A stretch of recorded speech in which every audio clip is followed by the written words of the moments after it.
Alright, There you go.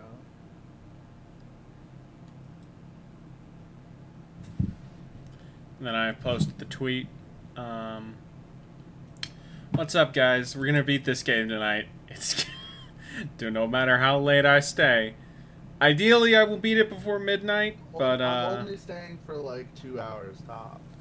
yeah, I'll try and get it done as quick as possible. But I'm making no promises. So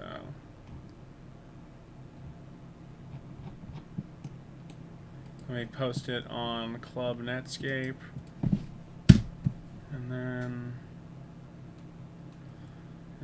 in my announcements tab.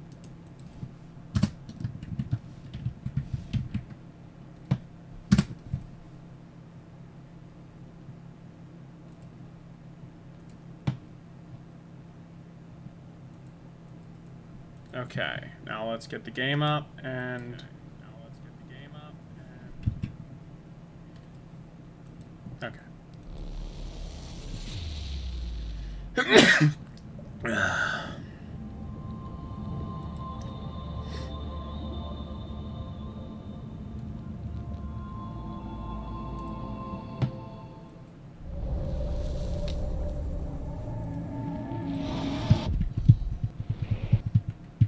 Alright, let's load. Oh no, wait, new game. Dead Reckoning. Lightly roll out.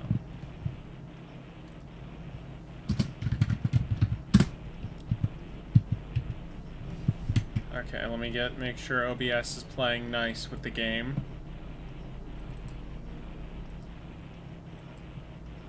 Give it a second. There we go. There we go. Now let me just get Twitch up on my phone. It's for fucking. Get you the chat box, dude. It's so easy. It takes like 5-10. I know, but I didn't. I got home from work 5 minutes and jumped straight in the stream. What do you want me to do? This motherfucker got a job. L. Yeah, okay, Mr. Manager. I don't know for certain yet. I find out before Okay. Friday. Yeah, we'll get a chat box up by next stream. Okay. Yeah, I'm gonna make Andy do it if it fucking.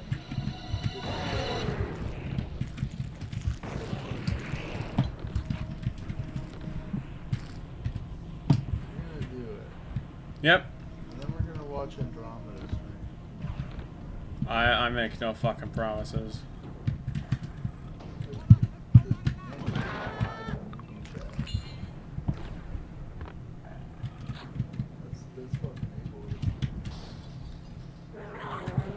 Oh God.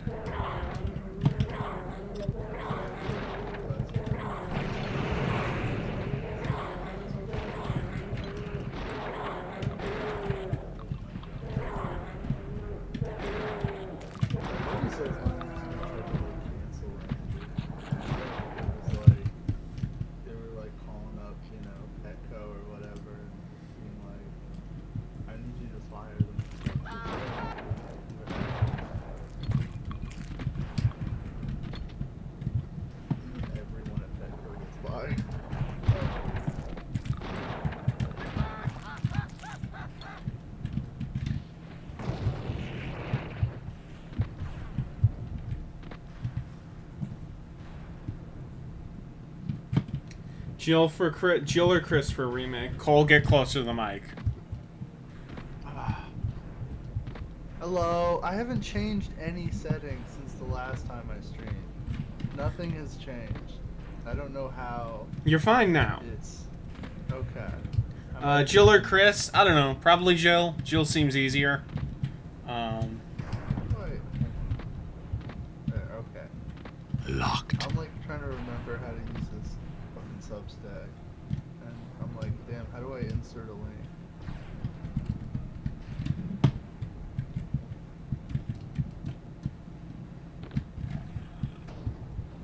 Ooh, what is? Oh, that is an invincibility cloak. I could.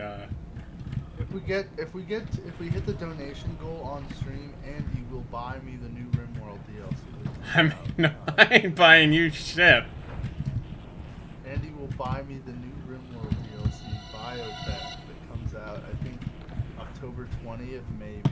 It's actually RimWorld has the smartest DLC launching scheme that I've ever seen because they just don't even announce it until like a month before it drops.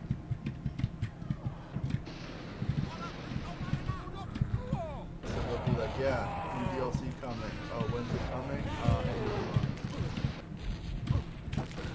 And that way you don't have to like, you know, you're not getting overhired if you're not dick riding. But yeah, this one's cool. It has like vampires or furries. And you will be buying it. It's the donation goal. Actually, I don't think Oh, god damn it, God! they've announced it. Never mind. I guess they have not made it available for pre-purchase. And you will be buying it for me when it goes on sale. When's the last time you bought me anything? I bought you the Culver's White Power meal. Yeah, exactly. I love buying you the Culver's. Netscape is leaning back in the big recliner, chugging a big 128-ounce Diet Coke. That's why you can't hear them. You spelled Coke wrong, by the way. I know I can't criticize anyone. I am drinking a blue Gatorade, and I'm in my work chair. God damn it! This fucking every fucking corner. I'm very forthcoming about. This is gonna be a long stream. Oh god. My level of comfort. I would never lie about how comfortable I'm being.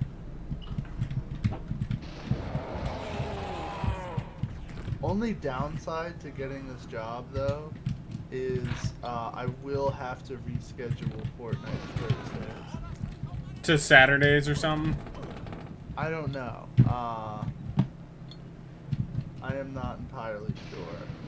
It will depend. I'll have to get my new schedule, but I will have to work Thursdays under this new schedule if it goes through.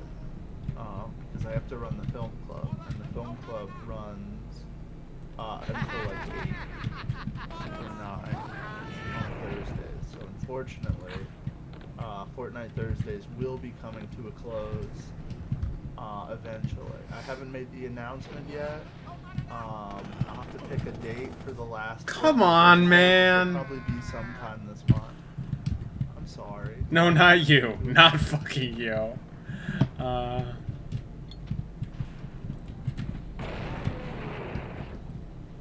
Every fucking corner there.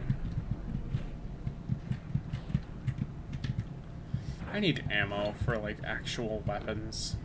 Can I have some shotgun ammo or something? I need a key. Andy crying over Fortnite 30. I mean, that is a tragedy. That is a world historic tragedy. It's my favorite stream. It's a great way to unwind right before the weekend. Yeah. I might move it to Fortnite Wednesdays. That might be an option. I don't think I have to do anything Wednesday. That would work. But I still want to keep two. I still want to keep 2 streams a week.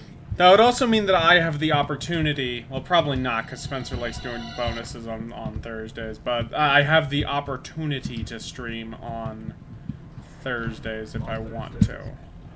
Though it does mean I also lose Wednesdays, which is, you know, equally important.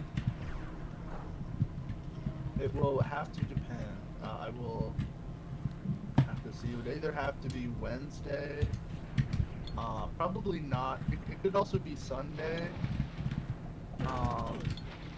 Or Tuesday. I don't want to do 2 streams back to back though. I like to give you guys. No, you want to separate them.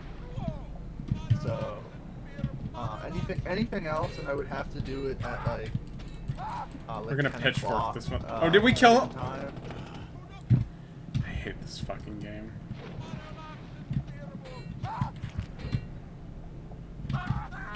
Oh my god, I'm so good at video games. Oh, thank you. Thank you, blood. We'll save the akimbo. I'm sure that'll be useful later.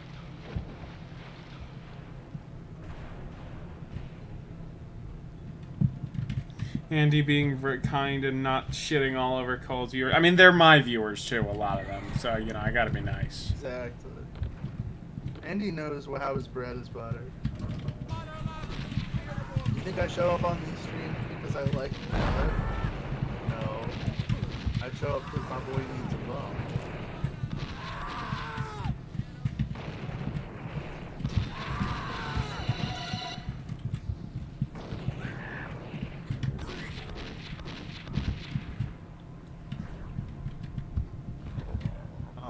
I also have not imbibed any drugs yet, so the stream's gonna be very boring until I start bearing my soul. And Bozo's also doing other shit, so, you know.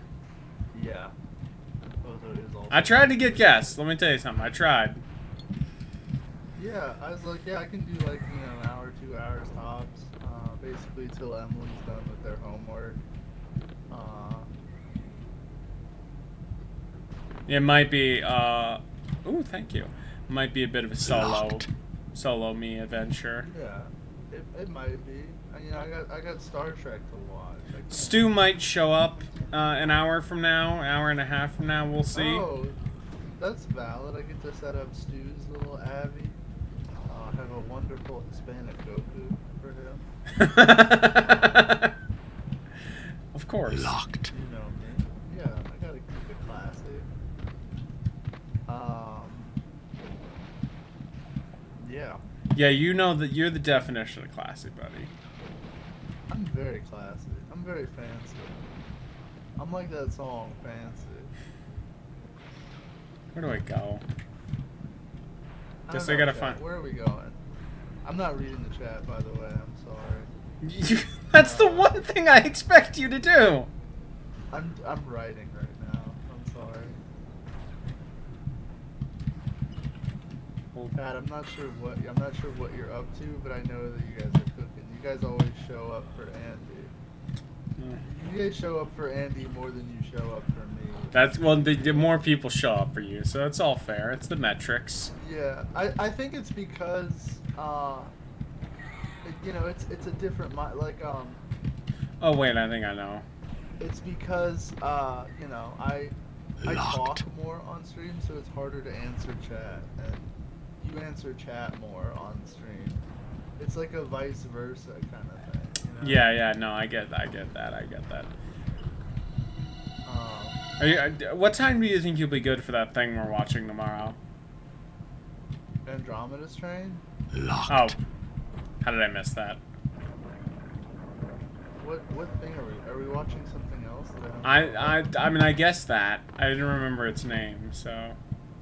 Yeah, I was like, oh god, did I sign on to it, that good old-fashioned values episode and forget? You guys did part 2 of that show without me. I'm pissed.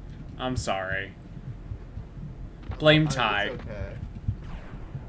It is always okay. I'm not gonna blame the one woman of color on the show. So. Very funny that Josh thought she was Jewish. I did think that he was Jewish. You and the rest of our mutuals, I guess. He has that je ne sais quoi about her, you know. Where do I go? What do I do? Oh, do I just... Is it just that simple? I feel like that's not what I'm supposed to do, but I'm not... Andy, what song did you first say the N-word to? You think I listen to music? That's true. What Sonic the Hedgehog level did you first say the N-word to?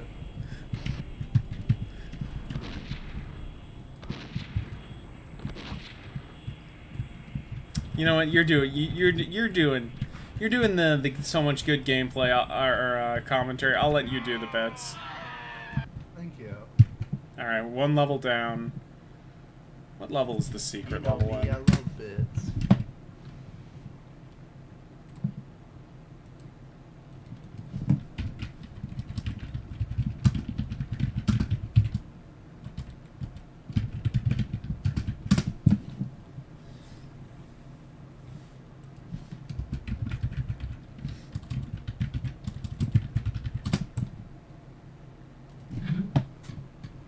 that Andy once actually set that good old-fashioned values record for most on-screen N-words?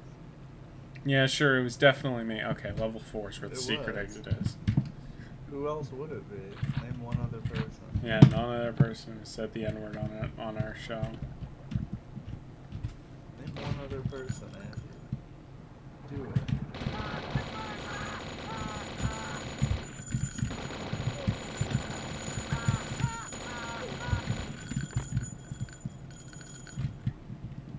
Locked. Another little known fact about Andy, he actually hates Sonic the Hedgehog. Yeah, He's that always little telling me known off Andy stream, fact. Yeah. He's always telling me off stream. Oh, I'm sorry you had to watch a Halloween Ends ad. That does not seem desirable. I don't want to watch. What's the Red Letter Media bit? Halloween. The sequel to Halloween. But not the sequel to Halloween.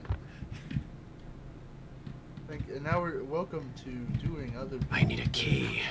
Yeah, I'd love to see the original bits you got. You're supposed, you know. The N-word. Just say it.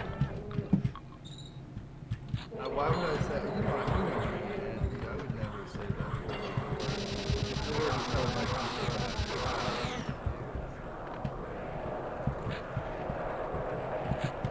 I would never do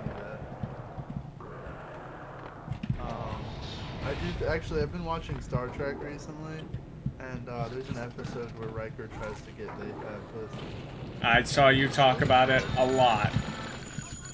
It fucking killed me, man.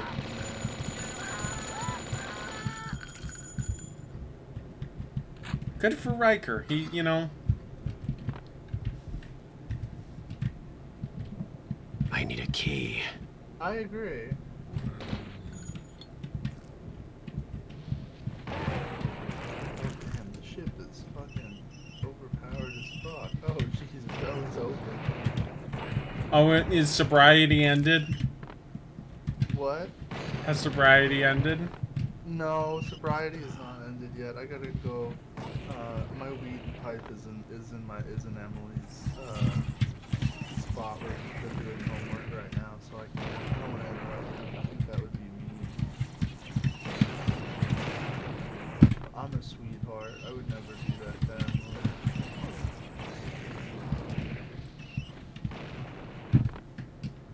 Not mean,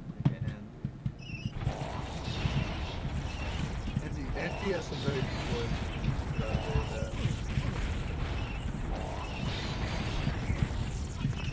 That would be so fun. That's my new belief. You should secretly racist. Do they then?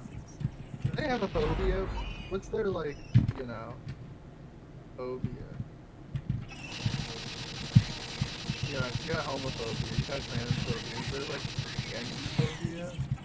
Is that a real thing that people want to believe in?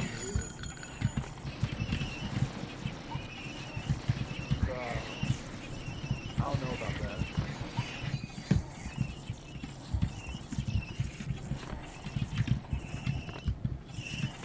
I don't know about that one, Chief.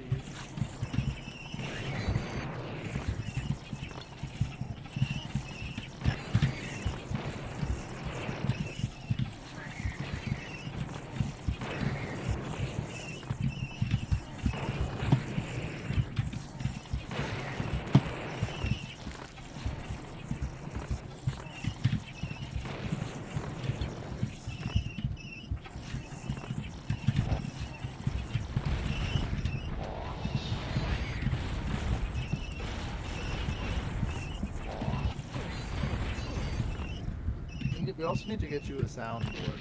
That's the other thing that we need to get to. Well, that's going to be a little more difficult, but yeah. There we go. Set up. It is ridiculous. Most of these things are ridiculously easy to set up. I'm actually... Alright, let's check out chat. Let's see what they're saying. Thank you. Thank you for doing your job for once. Alright. Someone said that deserves subs with Morgan Freeman pointing. Someone said, subscribe here, twitch.tv/sub/Amaranth. talk more. Okay. I'm trying. What rank is she? Damn, Andy, I gotta say, you're doing horrible in Overwatch 2 right now. I need a Yeah, key. no. You're doing. I mean, I'm watching you. You're doing horrible at DVA. Yeah, no, definitely. You're doing absolute. Ammo's gaming face kind of cute. Not gonna lie. Oh, okay. You got a flank off. You do like hard shield a little bit too much for my taste. Would it surprise you if I like Overwatch 1. Would it surprise you if I said I never played Overwatch? I don't believe. Andy, your tits look fantastic. I must say. Whose stream are you watching? I'm on Amaranth's stream. Get the fuck over here, bitch. I need you. Oh, hold on. Cheese Jaws. We need Andy to get it. We need Andy to get Andy a gun to discharge when he does something cool on stream. That'd be so cool, man. That'd be a good bit. That'd be a good fucking bit. I'll say that. And then, like, you just hear his dad just yelling in the background. I've played a bit of Zero, but I did not. I put it down and did not make it very Andy's far. never played Yakuza because he hates Japanese people. He said that they ruined Sonic. Locked. Damn, epic. All right. He fucking despises them, dude. Oh my god, you should hear the shit that he says. I always have to be like, Andy, Jesus Christ, you can't say that. Oh, fuck off. I can't even think of someone about the president that got shot over there. Over where? They got Locked. Japan. Oh right, You yeah, can't say that Abe. you can't say that it was justified just because. The people of they Japan hated think it's Sonic fucking games. justified. What are you talking That's about? true. They do think it's justified, but you know what? It's not my place to correct them. What is your place? What is? I don't know. I just sort of kind of hang out, say slurs. That's Yeah. about it. Damn, my, my. Thank God we're not doing this together, because my- I feel like you would steal from my snack drawer. I feel like that's. Yeah. I would not. I don't. I bet you have mid-ass taste in snacks. Not gonna lie. No, I do not. I do not. Nah, you got good ass taste in snacks. You're holding it down, Andy. Yeah. Is this cap? You guys, pound off in the chat Locked. if you think Andy has good snacks or if he has mid.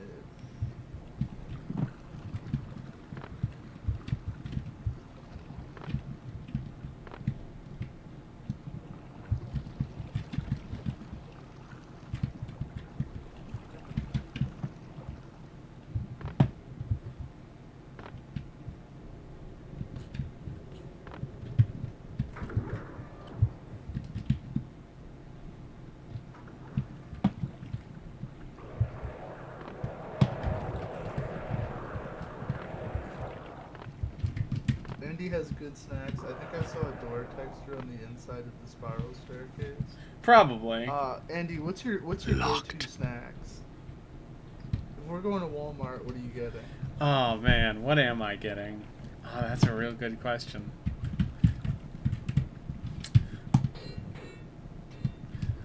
So I'd probably get, like, for chips, you gotta get some good kettle Locked. chips. Probably salt and vinegar. Okay. Andy has like acidic piss. And Andy's piss like fucking burns a hole through it. It's like the xenomorph blood. Yeah, that's what it is. Oh, wait, there it is.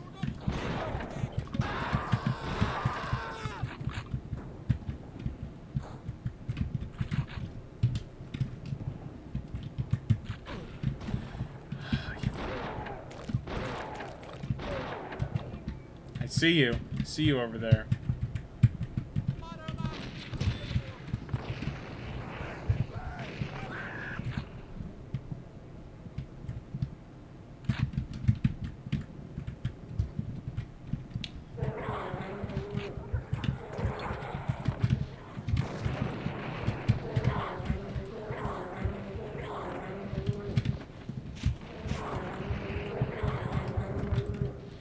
Andy has acidic piss, and the piss is is like, if I was a rich boy.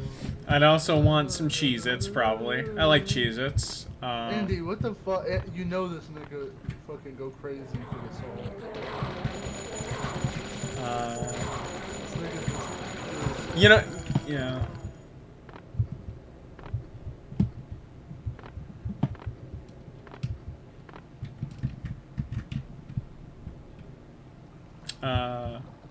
If I want something sweet, I don't know. This game does not look as good as Fortnite. No, this game looks so much better than Fortnite artistically, but I understand why you're saying that. You know what? I'm going back to Mariah. You do that. I'll... Damn, her chat is followers only right now. That's fucked up. Damn. She's probably getting too sexually harassed. That's true. I mean, isn't that just what Twitch is all about? Yeah. I gotta say, she is. I understand why people get mad, because, like, probably like 40% of her tits are out right now.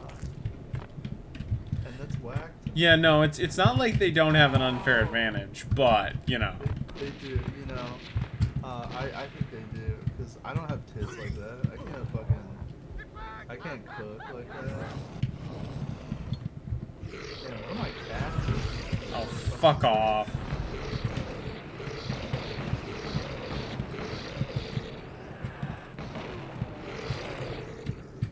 Damn, one of my cats is just going fucking nuts.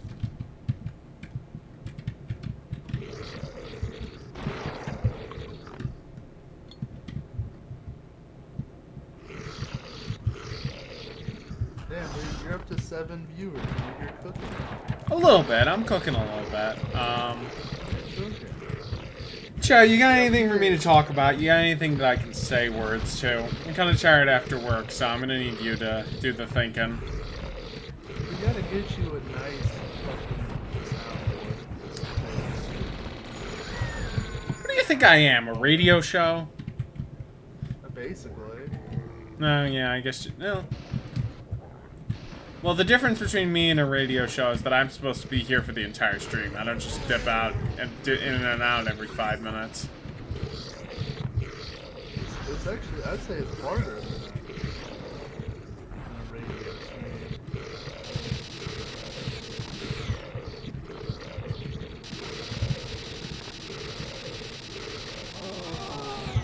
There we go. God bless the Tesla cannon. I think aesthetic Andy would be really cool. Hasidic Andy. Disgusting bug. I mean, it'd be Actually, something. One time I ate a bug for pussy. Of course you I did. didn't actually get the pussy. Oh, that's. Of course you didn't. But I ate the bug. I was like, no, I will not eat the bug. And then she was like, what if I eat pussy? And it worked. And then I didn't. Oh God. Reneg is such a funny word. Yeah, it is pretty funny if you think about it. Come on. It sounds like that other Yeah, it does, doesn't it? Yeah, okay.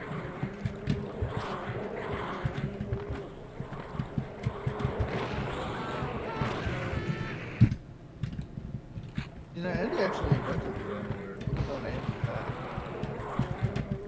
I what? You invented the N word. Little known Andy fact. That's a good way of putting that. Well, what have you invented?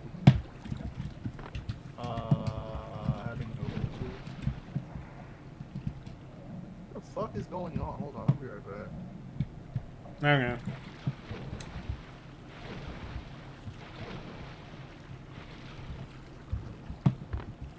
I'm still here, chat. Don't worry, I'm not leaving.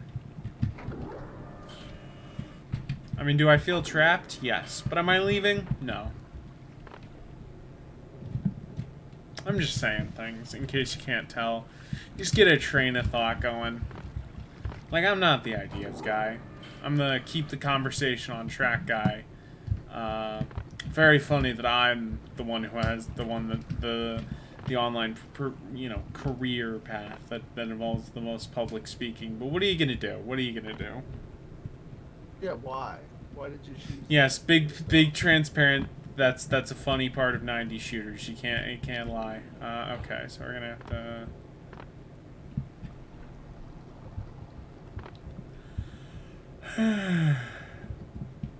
Oh no, which shield just broke? Did you like? Oh, you're rim worlding. Yeah. Who of us can fix that? I think it's us. Oh, gee, ooh. Ooh, that's not great. Ooh, that's not great. I like that Sulaco is bringing back. Yeah. I also played Proteus. That had a bit of that. It's a boomer shooter. It's like Fear. I see. Yeah.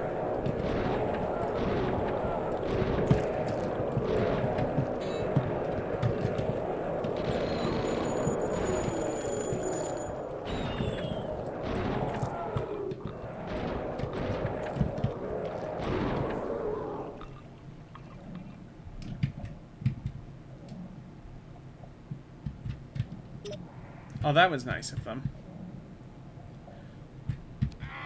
All right. Andy actually, he auditioned for the nostalgia chick role. Yeah, no, I definitely. Could you imagine if it's a trans man? Could you imagine? Yeah, Andy is a pussy. Could you? That's why. Actually, a trans man that looks and acts like you would be very funny. Cause but I mean, allow me to cook for a second, but most trans men that I've seen are very very masculine Yeah, keep I'm digging, not digging please. myself out of the hole. No, you're But not. I wish I was on Prime, because then it would be okay. Yeah. Unfortunately, Keep telling yourself that, buddy. I think one that is like, hey Peter, and and some other Andy's Andyisms would be very funny. All my favorite Andyisms. I don't want to be mean to Andy and say that you don't. So I'm just gonna let him. Well, thank you for not being mean to me for once. I would never do that. Oh yeah, definitely. I've only ever been nice to you. You're so Locked. racist. You're right. I am all of these things. You should see. Oh my god, we always have to ask Andy to stop saying all these things about the black.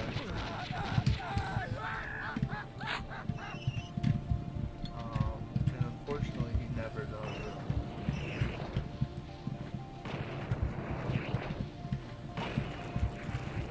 We're like, Andy, you gotta chill. I do. Very cool that you can just call them the blacks. Yeah. That one's okay. We still haven't really had a consensus on that one. I think that one has been consensus that white people shouldn't say that. I think that. I would agree with you, but they're gonna do it anyways, is what I've found.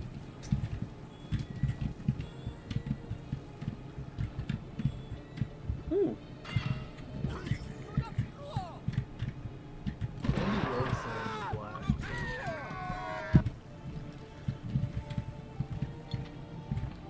Alright, let's fire lasers.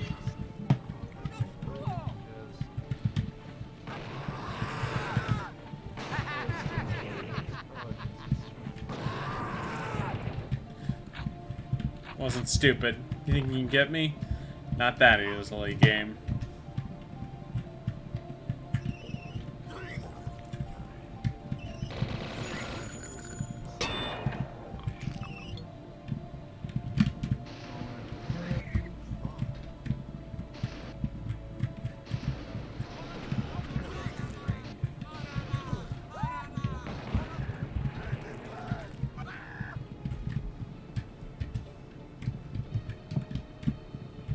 Andy's not afraid to say what's on his mind, even if it's not PC. You know what grinds my gears? Coal. Yeah, the blacks. I have the exact opposite problem where I'm actually very woke. I'm just also very stupid. So I say a lot of unwoke things by accident. And you also watch a lot of old media. You know, actually, that's you know, getting better about that. I don't think TNG is too racist. You know, they're not saying the blacks. That's true. That's true. You know, I don't think they're saying that on the Shadow 1994. Although they do some anti-Asian racism, but I think They might say that. it's tasty. I feel like there's definitely a Shadow comic where you can say the blacks. Oh, absolutely. I mean, I would say less comics and more probably like the pulp novels. Yeah. Like, Shadow didn't really get comics until the 70s. There was like one Shadow comic series from, I hate that I know this just like off the top of my head. There's one Shadow comic series from I think Orchid or Dell. I think we might be 40s. fucked, Chad. I think we might have to reload the level. And then there was another one from from I think Archie or something. And Archie had the license to a bunch of pulp heroes. Did But, they? Huh. Yeah, they did in the 50s, and they were trying to compete with like actual superheroes, so they like just fucked everything. Like they're just like Captain America ripoffs, basically. Like, Damn, that's rough. But yeah, like the Shadow didn't really get proper comic adaptations until the 70s. There was a DC one with Danny O'Neill, and then there was a Howard Chaykin series, and then I think Marvel did an original graphic novel towards the end of the 80s. And then by the time like the pulp revival started happening in the late 90s, They had lost the license. most of those were at Dark Horse, and then later Dynamite. Dark Horse makes sense. Yeah. You should see what Andy says about, you know, what kind of horse it's like. Yeah, definitely. Andy loves a nice dark horse. I hate you. Funny if I just slandered you as a furry. I guess you did, yeah. Oh man, that shit is too fast for me.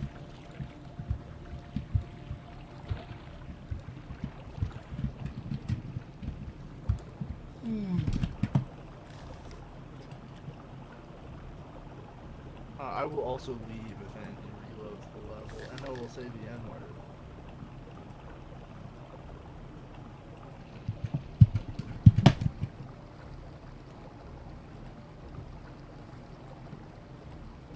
Don't do it, Andy. I'm not.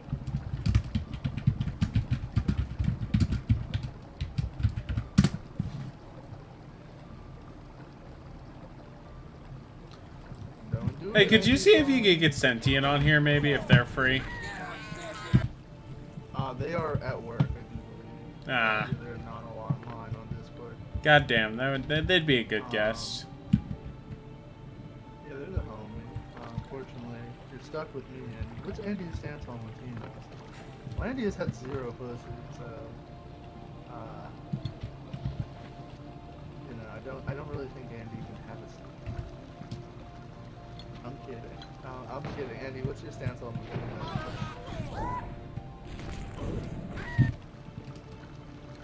I don't know, what's yours?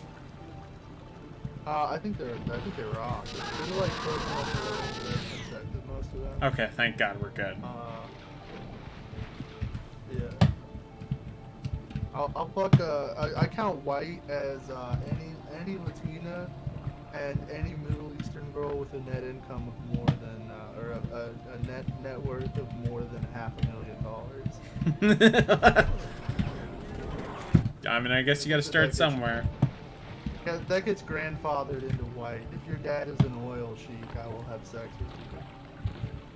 I will fucking, I'll be your fucking. You know, That's one way to look at life.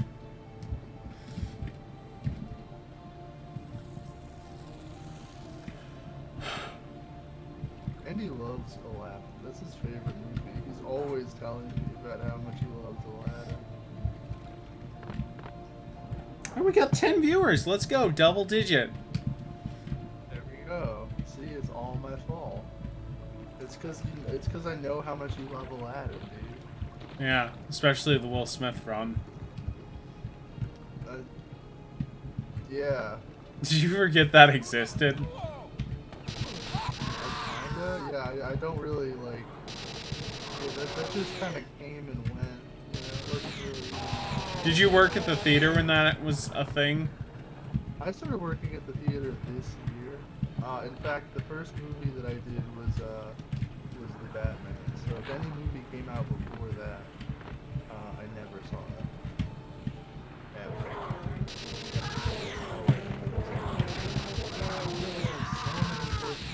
What the fuck? Chill the fuck out. Jesus Christ. Sorry. You're fine. Even my white ass is playing heavily modded RimWorld, is now basically a Star Trek RTS. With Saiyans. I took the Saiyans out because I did a new mod pack, a new mod list, because I wanted the space mod to work, so I had to do as few mods as possible that had like weird abilities because they break in space. And also they also break in space. And I couldn't put Saiyans in because if they go Super Saiyan or if they go like Ozaru or whatever the fuck it's called, Yeah. they're like they will remove certain items of clothing, and so in space that would just kill you. So I could not put Saiyans in, unfortunately. In fact, I don't think I have any race mods on this. Damn. Yeah. I'm doing a very light mod list, but I think I'm gonna add more to it after this run, after I eventually get bored of this run, or maybe just mid-run if they're able to add mid-run, because the space conversion mod doesn't have like a lot of actual content outside of the spaceships. Oh damn, they're trying to raid me?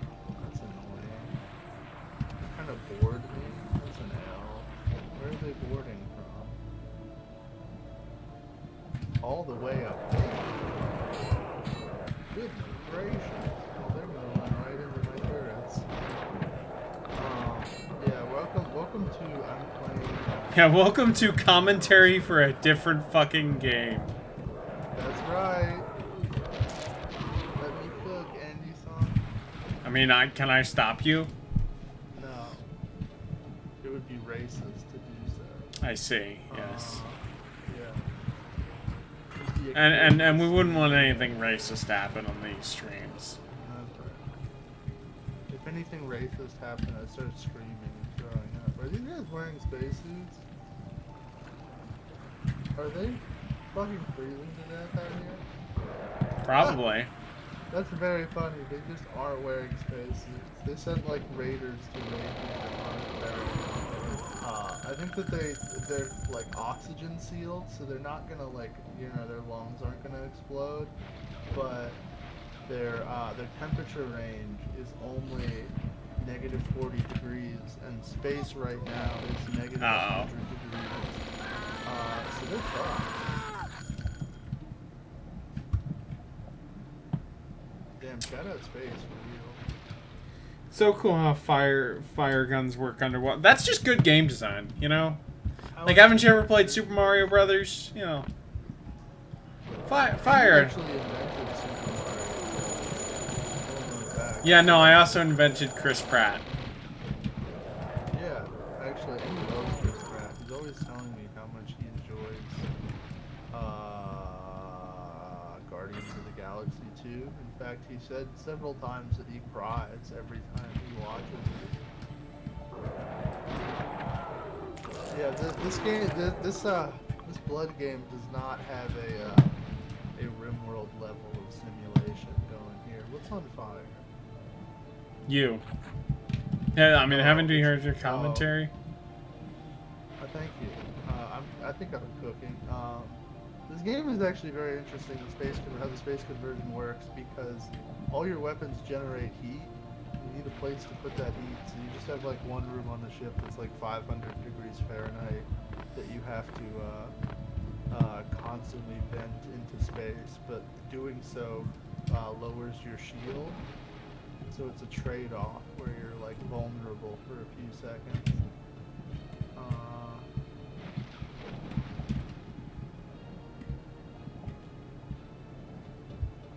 Yeah, if that could get down to got a RimWorld. I am talking about RimWorld. Yes.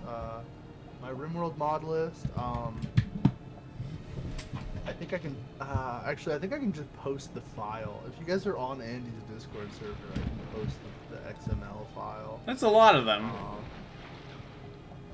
It is currently 195 mods. How do I get out of It's, here? That's SRTS expanded, humanoid alien races, vanilla events expanded. Save Our Ships 2 is the one that adds the spaceships. As well as some other core mods are the Arasaka Corporation, which adds these really good turrets that you can put on the outside of your ships that don't have like a minimum range. So once they get in long distance range, they'll fire up until they're literally touching the turret, which makes it very easy to repel boarders.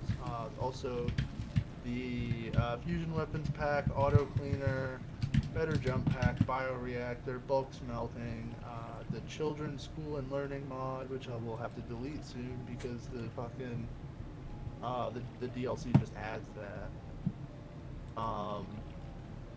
Concrete walls, craftable royalty items, death acidifier removal surgery, megafauna, pair carefully, electric art bench, expanded prosthetics, vanilla fishing, half dragons, which is just completely broken on my save.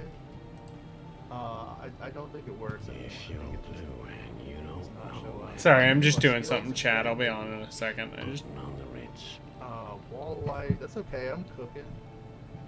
Metal doesn't burn, which prevents just your entire ship from catching fire because your hot room is hot. The more mechanoids, mortar accuracy, alpha animals and alpha biomes, rim fridge, quality bionics, rim door, cities, run and gun, which is very useful for 40 parties. Pretty much every single vanilla expanded mod.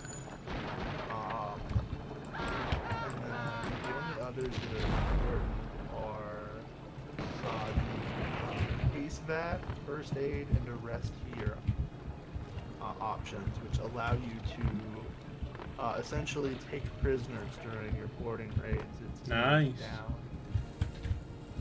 Down. Because in the base game, if someone is down and you are doing like transport pods, which are like the framework that most of the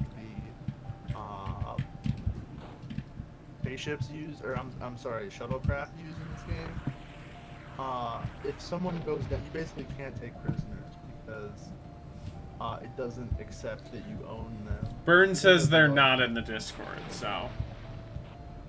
Alright, I'll fucking send it to you on Twitter or something. Thank you. That's very nice of you.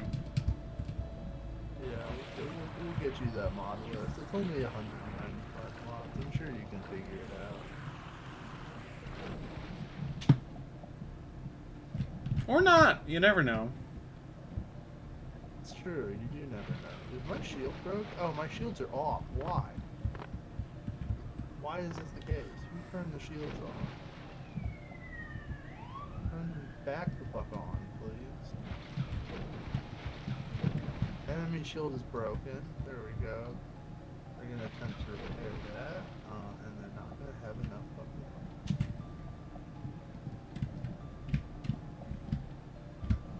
Oh shit, they did have enough fucking time. Damn.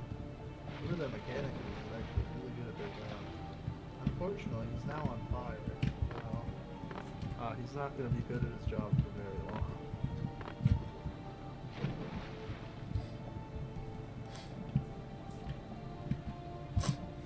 Is this guy like fucked? Oh, by the way, I listened to the while I was in a car ride. I listened to the Bright episode. Did you enjoy it? Yes, quite a bit. Thank you. I'm glad that you. I got the Andes. Yeah. Are there? I lost it at Are there snow elves? That one, oh man, that one was like I knew I had some need. Yeah, no, that was. That one was great. I love that one. Yeah, that mechanic was just it was just on. Damn, it's like fucking rapid on. How long have we been going? Almost an hour. Almost an hour. All right. We're making it, you know. Yeah, dude, we're gonna pull it off. No, you're not. You're gonna leave. I am gonna leave. That's right. Don't you ever forget that. Well, how could I forget? How could I forget that you're abandoning me? You know. I know. I'm racist and abandoning your family. This guy is racist. It's over 3 years. Although he's not actually feeling any pain from it, which is very funny. Because he's a masochist, so he's actually coming as he's burning to death. That's pretty nice, you know. In this 120 Like, if you're gonna burn to death, you want it to be on your terms. Yeah, you want to be coming.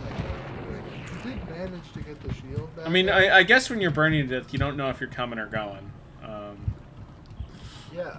No, actually, I'm looking at his last thoughts right now. Because you can do that in Emerald. He was just ecstatic. He loved it. Unfortunately, he did actually succeed in his repairing of the shields. Oh no! Which is very funny. So the Alright. fight goes on. Let's But I've end this repelled their fucking level. boarding party, so they only have their crew left. And what I'm trying to do is click out their life support, so they all just fucking die. And then only the people wearing spacesuits will be left, which is like 4 guys. And they will be also. Hey, it's Camp Crystal. Let's go, Brandon. Do you know what Camp Crystal is from, Cole? No, I don't. Friday the 13th. Oh. That's the camp. Yeah. Damn, they don't have like a... How many Friday movies have you seen, by the way? I saw like the first 2 or something. I've like, seen years ago. 2 through 4, and then Jason Goes to Manhattan, Jason X, and Freddy vs. Jaden. I've not seen part 6 or 7. A lot of people said part 6 is the best, so I'm kind of sad about that. Andy actually invented Friday the 13th. Hold on, Andy fact.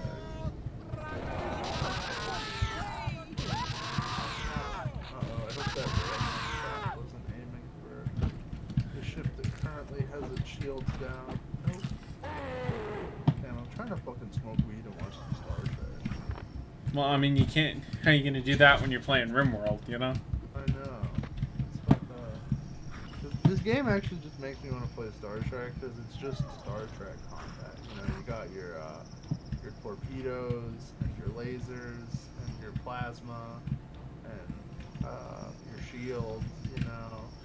And Yeah, I know. you try and blow the other.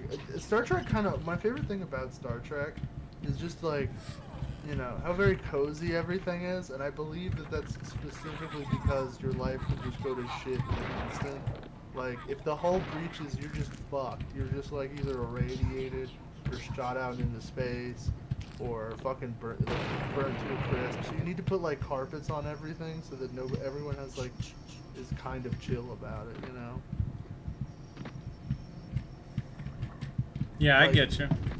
like whole ass decks just flood with radiation. Yeah, and whenever they go ram ships, you're ramming where the women and children are, because that's where the bow is. They don't do that too often though. They don't. They're smart about that. But if they do, you know. I think they just ram an insurrection. That's the only one that I can think of that they ran that. Well, yeah, because that's got Larry instead of Picard. It's Larry. That's what That's what Pat from Super Best Friends called movie Picard. Oh. I have never seen Super Best Friends. I wish I got that joke. The joke is that there's Picard, you know, the eternal optimistic pacifist, and then there's Larry, the other guy. That's Who is- real. That's real as fuck. He is pretty fucking violent in those movies, from what I understand. He is. You know, it's mostly just that one, actually. He's not very violent in the other ones. He gets into, like, fist fights in a few of them, but they're just, like... I think he's pretty violent in First. He's pretty crazed in First Contact. For understandable reasons, mind you, but yeah, still. but First Contact rocks, so it gets a pass. Is that the only good Next Generation movie? Basically. I would say that they are either like First Contact is the only one that's an actually good movie, and then the rest are just like episodes that are too I think long. it's good Deep Space Nine didn't get movies because you can't fit movies in Deep Space Nine, wouldn't work. But I think Voyager honestly probably would have worked better as a series of movies or a mini series. I think Voyager should have probably got like a movie to tie it all up at the end. So they just kind of like jet back. They're like, all right, we're back. Yeah, I think so. And it's like Insurrection is the only one I'd say is like actually bad. The rest is just episodes. You can tell that like, yeah, this should have been fucking 45 minutes. Isn't that? Yeah. It's also funny that like the Dominion War is larger stakes than any of the DS9 movies, with the exception of First Contact. TNG. Yeah, I mean it makes sense because most of the wars in the Klingon War is mostly just a border skirmish. The Romulan War is mostly just a border skirmish. I mean, I haven't watched Discovery, so they might have like retconned it. But like, at least in like TNG, it was mostly just them like raiding. I think the closest that they got to Earth was wherever the fuck Khitomer was, which was like, I don't know, where the fuck is Khitomer? That's like on the border of Klingon territory, because that's what the Khitomer Accords are. And I've seen the Undiscovered Country. Yeah, they don't get like super deep into fucking Federation territory there. Fuck! Oh man, I hit the one thing that I didn't want to hit. God damn it! Oh man, I'm pissed. I should have just sent in a boarding team. I'm so stupid. All right, at least they're dead. I really want to grab an AI core. I'm going to salvage the AI shit. And I will capture whoever it's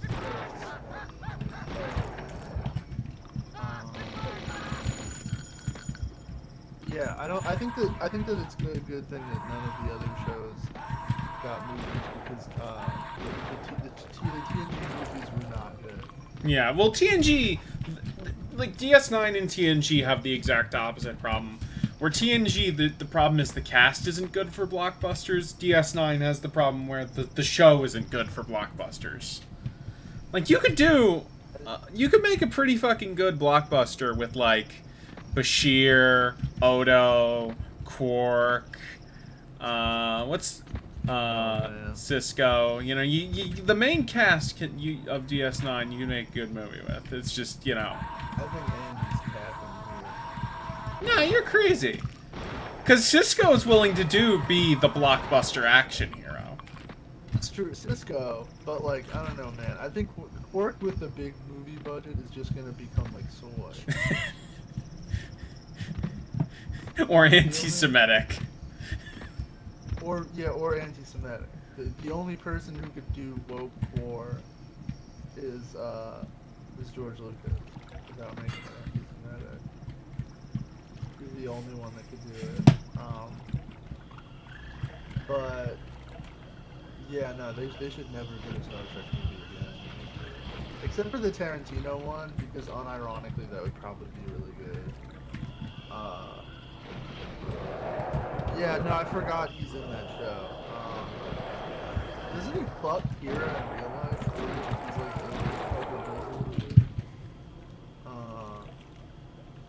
someone's gonna be like, actually they're divorced or whatever. I swear Well, I mean, okay. Yeah. Garrick is at least TNG. a major character in Game of Thrones, so he's got that, you know.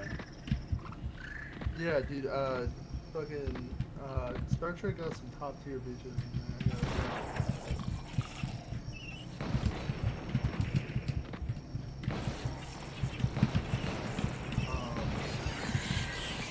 Yeah, that's just all the fucked up. What would you say are the good OG movies?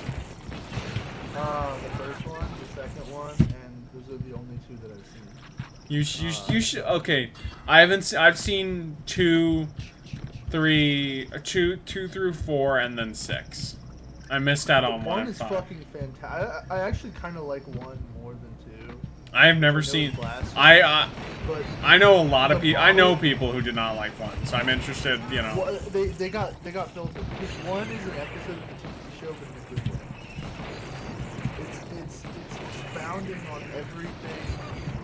It's actually kind of like weirdly enough like it feels like a TNG pilot. Because 4 it's is about definitely combat. 4 is like a mid episode of the OG series, but in a good way. Yeah. Star Trek: The First Motion Picture is fantastic. It's got gorgeous model work. You gotta watch the director's cut. Specifically, don't watch watch the director's cut, the Blu-ray release. Because yeah, that thing is gorgeous. The model work is insane. The fucking all the costumes are amazing. The matte paintings are phenomenal. It's what Star Trek with a big budget should look like, where it's like, oh, this spaceship is huge, and it's like, it works through magic. It works through magic that kills you instantly, if anything. It hammers home the beauty of, like, TNG, where they're like, oh shit, we've been hit. 3 decks are flooded with radiation, 800 people are fucking dead. And in this, it shows that.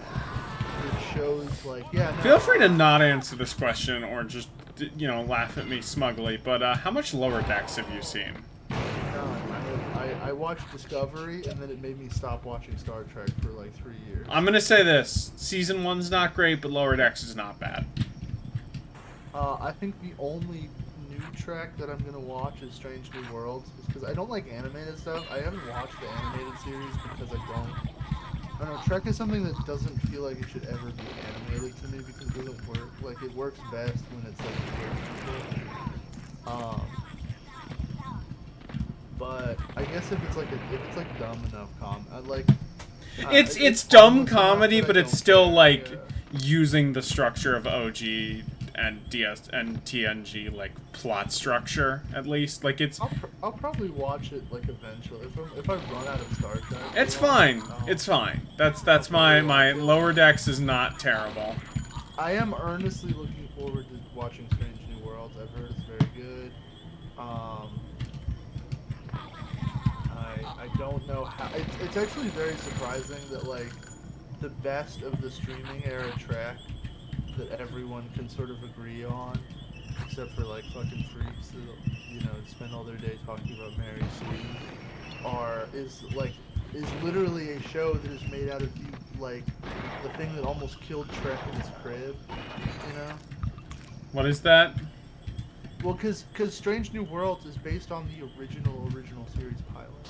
Oh. The first time Roddenberry came up with Trek, it was gonna be Captain Pike and Spock and fucking number 1 or whatever, and they did one. That's not that first pilot episode where they go to the planet of the Yakuts, you know? Yeah. Yeah, where they go to the Yakut planet and fucking Pike gets fucked up. That was the original pilot that they sent in to, I think, CBS, and they turned it down. They were like, we like the concept of the show, but we don't like this cast, we don't like this setting, we don't like this kind of episodes where they're like almost horror show kind of episodes. So they were like, yeah, give us like, something more whimsical, you know? And give us like actors that are more charismatic, because Pike wasn't very charismatic. He was very much like an actual naval captain would be, and so the Strange New Worlds is like, what if they made a show out of that pilot? And apparently it's very good. Is it in continuity? It's in continuity. It actually spins out of Discovery, which is crazy to me that something that spins out of Discovery can be good, but they ignored, because Discovery. The worst thing about Discovery is, I mean, besides the fact that like it's kind of still doing cool Star Trek, which never fucking works. It's also doing, it's trying to update the visuals of the original series for the streaming generation. So like, yeah, everything's clean. I think they're on like a warship during the Klingon War or whatever. So yeah, everything's like kind of stripped down, and everyone's like bisexual or whatever, and it looks awful. The Klingons are more racist than the original series version. Well, you gotta make them evil, and they have a bad redesign. Yeah, the redesign is the most racist like Klingon design that exists. It's probably the most racist design in Star Trek. But it's woke Trek. It's too quick, Like Star Trek action isn't supposed to be quick. Like the ships aren't supposed to. They make the ships fucking move during combat, and like this is the only time that I get like Mahler about this shit. But like the ships aren't supposed to fucking move. They're supposed to be like submarines, And they're like two cars like drifting around each other and shooting. It's like in the movies. A lot of the visual inspiration was taken from the movies. In Strange New Worlds, they don't do that. It's specifically it's updated because it's literally the Enterprise. It's the Enterprise before Kirk gets it. So they take a lot of that, like yeah. I heard. And also, they go into the future. Yeah. So Discovery is now taking place like 100 years in the future, and they just outright say that the Federation fails, which is stupid.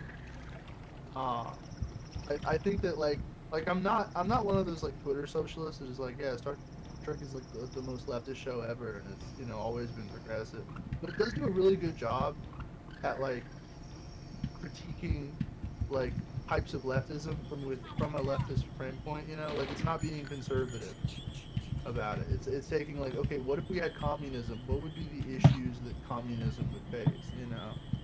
And it does that in a very well way. And then it's like straight up just like, yeah, it fails because of some space virus or something. And Picard is like, yeah, no, the Federation are evil, and they're like no better than the Romulans or whatever. And fucking like it's weird because Picard's like cyberpunk. Like Earth is like cyberpunk now. Why would you want that? It's stupid. I don't know. They seem to think that I want cyberpunk out of my Star Trek, which is like what babies want. It's like people that watch the very first like Section 31 episode of DS9 where they're on like the gangster planet, and they're like, yeah, that's what Trek should look like. But they made it stupider. Yeah, I watched 2 episodes of Discovery, and then I made a vow to never watch it again because the entire premise of the pilot is that the protagonist character is morally correct for committing war crimes.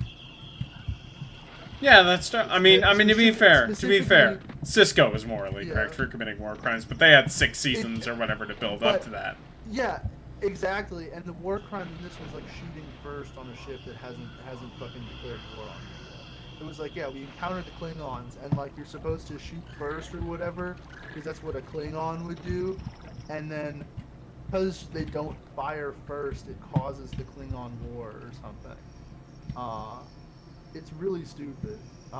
In fact, from what I understand, Strange New Worlds isn't trying to interact with the TOS like stuff at all, but Star Trek Discovery is. In fact, they have several like TOS characters show up. The guy who plays the autistic guy on The Office plays Harry Mudd. I don't know if you remember Harry Mudd. I have not seen much TOS. I'm gonna be honest. I've seen maybe 2 episodes So there's and this the guy movies. Harry Mudd in TOS who's like he's basically like a twin in space. Like he's like a fucking like used car salesman pimp basically, where he sells like the Enterprise a bunch of busted shit and like some whores, and he's like a sleazebag. And then he shows up in this and he's like, yeah, it's played by the fucking guy from The Office. That sounds like what Star Trek fans want. It does, I think. What I want out of my Star Trek is something that doesn't go forward and spends its time spinning its wheels in the original fucking continuity of the show. Really, it's actually fucked up that the MMO does more of a job of advancing the storyline of current generation Trek, even though there's like 100-year time skip after Voyager, specifically so that they like don't have to answer the questions that happen at the end of Voyager. Fun fact,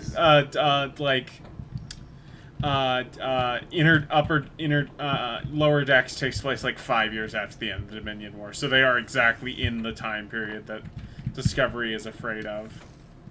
Yeah, no, this is good because it's actually got episodes. They got like a body swap episode, and so I'll have to check that out. I'm excited for that. I heard that the first episode does like some annoying lib politics stuff, but the rest of the show is great. Stacey Abrams. That's Discovery. Oh, okay. That's Discovery. Strange New Worlds. I think it's Discovery. Strange New Worlds had like a clip from January 6th.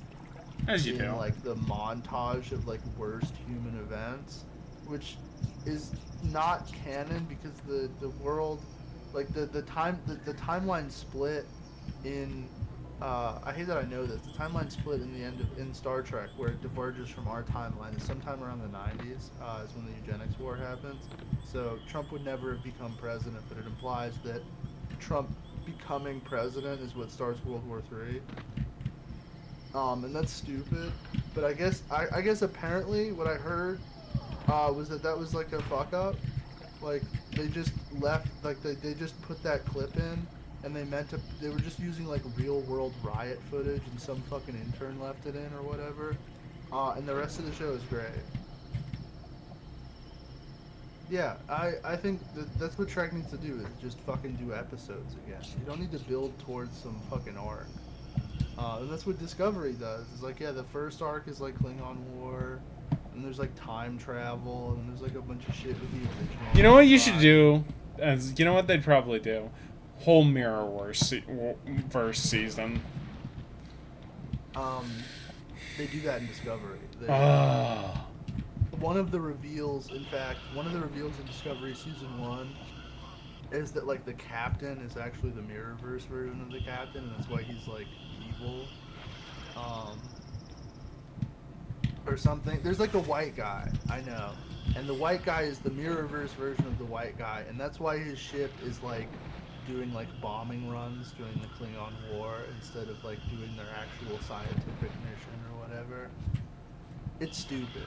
Also, the black woman in the chat. show Where do I go? Sister. I don't know, man. I just don't like Discovery because I hate prequels that try to like interconnect themselves too much with the original media. Where it's like, yeah, actually Spock had a black woman sister who was human. It was adopted, and they never showed up in any other Star Trek media because they were sent 5,000 years into the future after the collapse of the Federation. But they also caused the Klingon War and directly led to the creation of the Federation CIA. Okay, Stupid stuff. where the fuck do I go? I don't know. Also, it's just too dark. I hate when Star Trek like visually, not even like content-wise, which it is. Let me look it up real quick. Discovery, like lighting-wise, everything is very dark, and it's like, yeah, the Enterprise isn't supposed to be like, I don't know, man. I like my cozy ass Enterprise.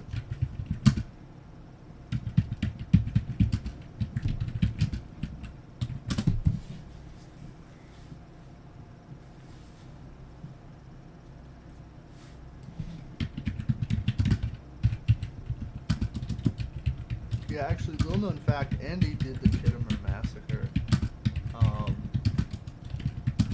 Every single horrible act in Star Trek was committed. Andy's killed millions.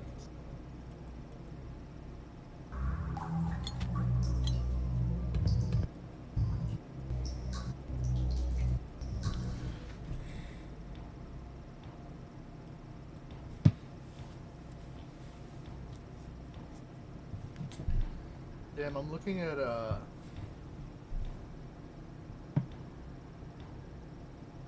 what fucking episode is this? Jesus Christ! Is this Enterprise or? So here's a question. Yeah. Now that the 2000s have passed and we gotten a lot of bad new Trek, can we look back on Enterprise and be like, that wasn't so bad? I haven't seen Enterprise. My dad likes it. My dad actually, weirdly enough, It has. prior to the existence of streaming Trek, the only Trek that my dad didn't like was Deep Space Nine. That's gay. It's the best one. Specifically, he didn't. He didn't I know, like because it was on a ship. It was they on a don't, they ship. don't go places. Yeah. Well, they do. But after they do, but he didn't watch it enough to know that. He just like didn't like it on principle, which is very funny.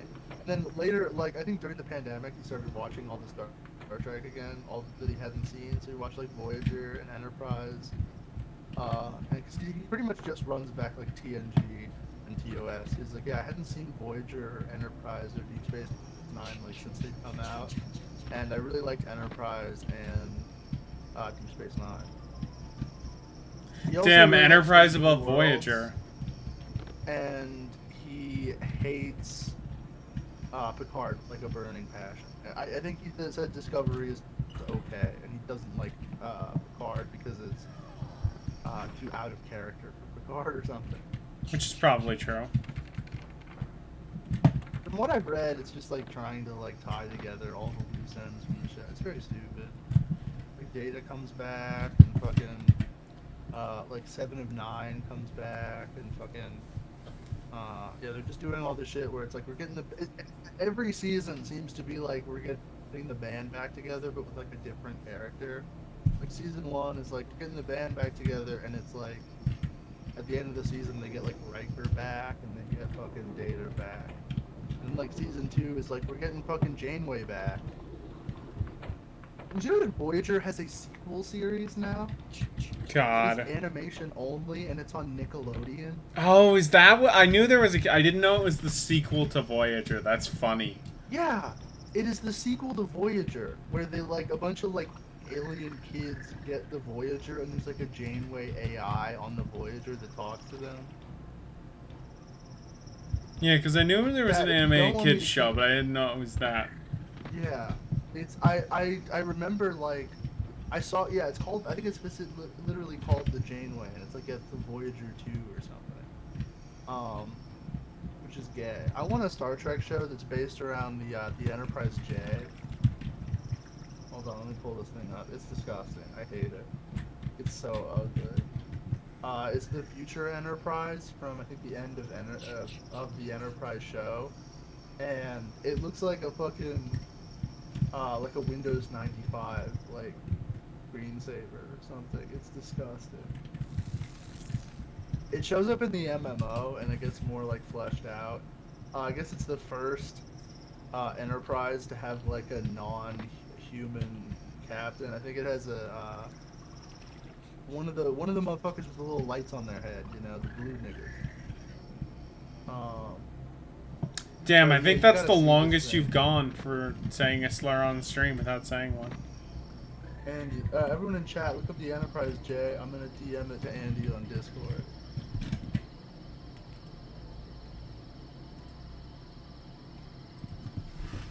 It's so fun. It's Shut up. Yeah. Yeah, that's the Enterprise J. I want a show about that just so I have to look at that thing every goddamn season. It looks like they took the regular Enterprise and like, you know, when when you're looking at something in a game and like right before it leaves your render distance, it goes like super low poly. That's what the Enterprise would look like if you did that. It's disgusting. I hate it. It can also like travel through time. It has like a fucking time machine in it. It's so stupid. I love all the like the MMO stuff is no longer canon, I think, since Discovery. But yeah, I love all the stupid stuff that happens in the MMO lore, like fucking like Riker becomes the president of the Federation, and like Sue's grandkid is I think like in charge of Starfleet or whatever, and fucking yeah, the Enterprise has like the Enterprise has like time travel now. Remember, wasn't it like a rule of like law that time travel's illegal and some shit? I mean, it's not like it's like frowned. They have like a version of the Prime Directive that specifically applies to time travel. That seems more important than the Prime Directive. Yeah, the Prime Directive is basically fake. It's Anyway, basically... welcome to the best secret level in Blood. It's time for the Mall of the Dead. This song plays the entire level. I know, well you just look up Mall of the Dead theme Blood. Okay, I'll do that right now. But yeah, fucking... Yeah, they have like a temporal Prime Directive, which is like the one that you should actually follow. Again, because it's called the Prime Directive, and there's like a whole mirror reverse. To quote Captain Janeway, to hell with the Prime Directive. I haven't watched Voyager, man. It sounds amazing. That just, I just remember that's something she says, out of context. Yeah. I'm spoiled on Picard. Chad, if you don't want me to keep talking about Star Trek, I will. No, this is just like, it's just like an episode of Half in the Bag. Let's go. Yeah. You just need to get drunker when talking about Star Trek. The MMO has so much bullshit. I think the Borg get like taken over. They could get like fucking run out of the galaxy by like lasers. That's gay. Not the Gorn, but like a different, like scarier version of the Gorn that have like telepathy or something. Or they're actually no, I remember what it is. I think they might actually show up in Voyager, but they're from like liquid space. So they're from like a higher like version of space, and so the Borg can't assimilate them because they don't like they can just leave our reality at will, and they just fucking wipe out the Borg. The Borg basically get off screen. Yeah. What else? There's a Mirrorverse war that like culminates in like the Mirrorverse DS9 invading DS9.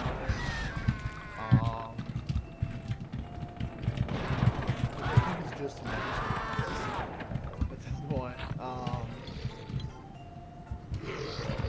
There's like a Dyson sphere that causes like a cold war. Star Trek, MMO.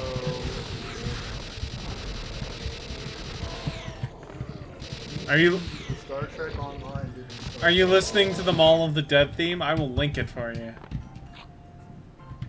Oh yeah, the Klingon Federation go to war again. Again, because they did it for a few minutes in DS9. Yeah, it's not a shooting war, but they just like close their borders to each other.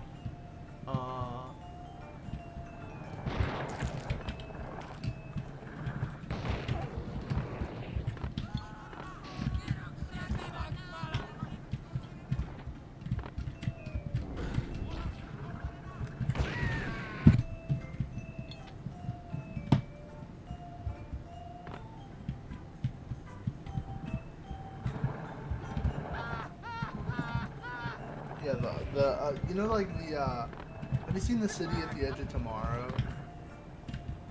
What? What episode is that again? That's the one. That's the TOS episode. No. Boy goes. Just Okay. stop assuming that I've seen TOS things. Okay, they do a bunch of interesting things with the gate in that episode. I haven't. Cardassians mostly wiped out. In fact, I think the Well, that's Jem'Hadar, just how TS9 ends. yeah, the Jem'Hadar like break off, and like eventually like who the Cardassians, or they like break off into Dominion and then like who the Cardassians. Yeah, I can't remember. Yeah, there's like Dyson spheres.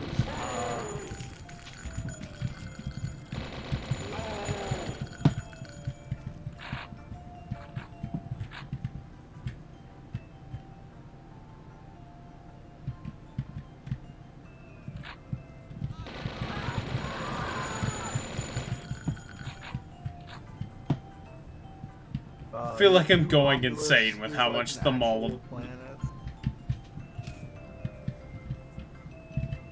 Go ahead. No, it's just how much the song is looping over itself.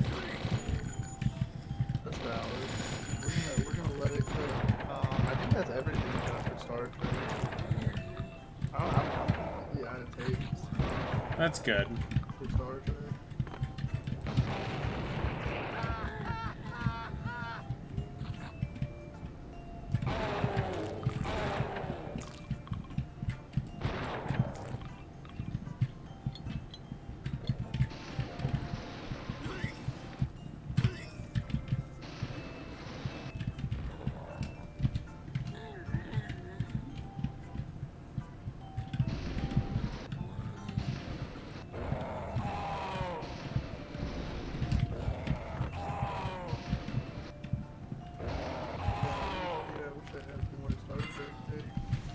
Well, you did them all. You want to start doing Star Wars takes, or? I'm actually writing a subtitle right now. Star Wars is more real at this point, and also it caused a culture war. I think I can pretty safely say that. Yeah, Star Wars caused the culture war, specifically Disney reboots. I'm pretty fairly certain that they know about it too, and probably more than a little, like, benefited off of it. It's a little short thing that I'm doing where basically Grant Morrison talks about how like logos and brands are basically more real than any of us because people spend more time like I could disappear off the planet tomorrow, and at most like 5,000 people would be like, damn, where'd you go? But like if Star Wars announced that they weren't doing Star Wars anymore, like millions of people would commit mass suicide. Like Star Wars is more real in the fact that like more human emotion is spent on it than like me or you or any one person on the planet. And so because of that, you can sort of argue that Star Wars has an incredible emotional power because of it in the collective unconscious, and I think that's how sort of Star Wars first blew up because it was instilled with so much emotion and so much love he had for so many different genres that it had no choice but to blow up. And then because of that, because of Disney wanting a hit so bad, they instilled new Star Wars, the room that is new Star Wars, with so much emotional power, caused the culture war to essentially break containment. Because the culture war always existed.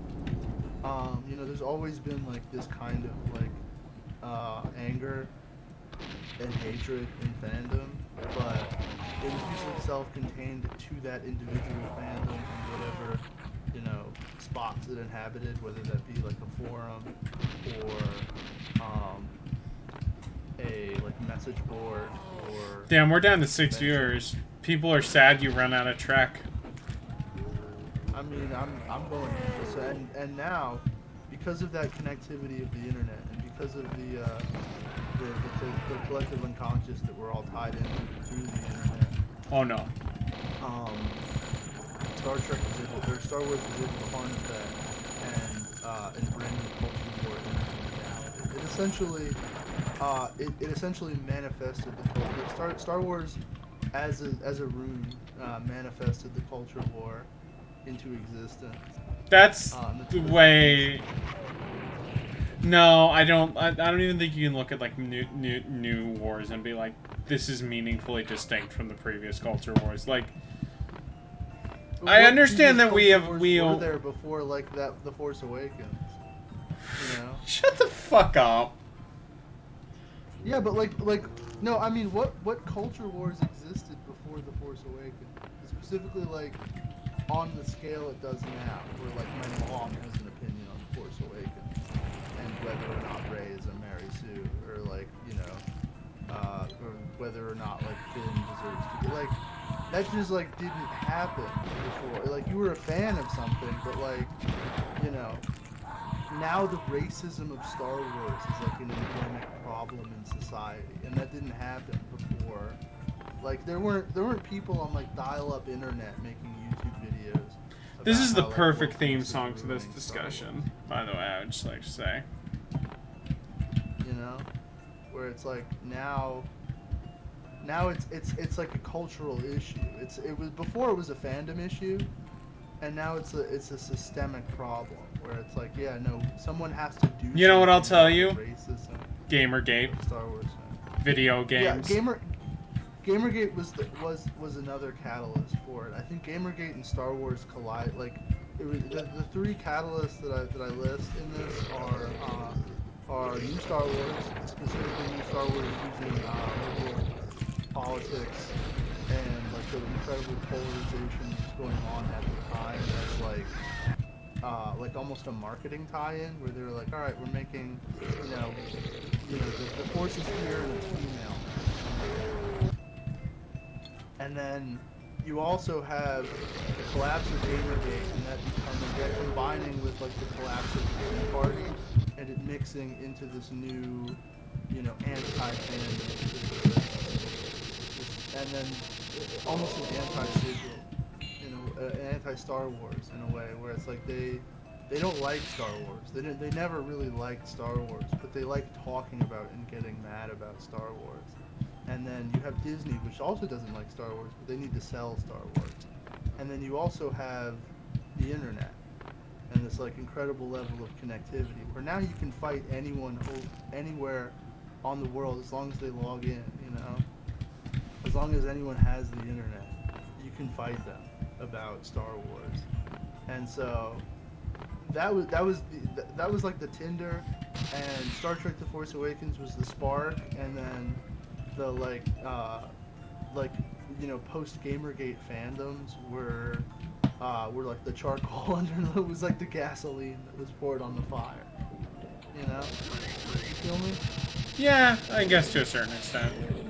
Yeah.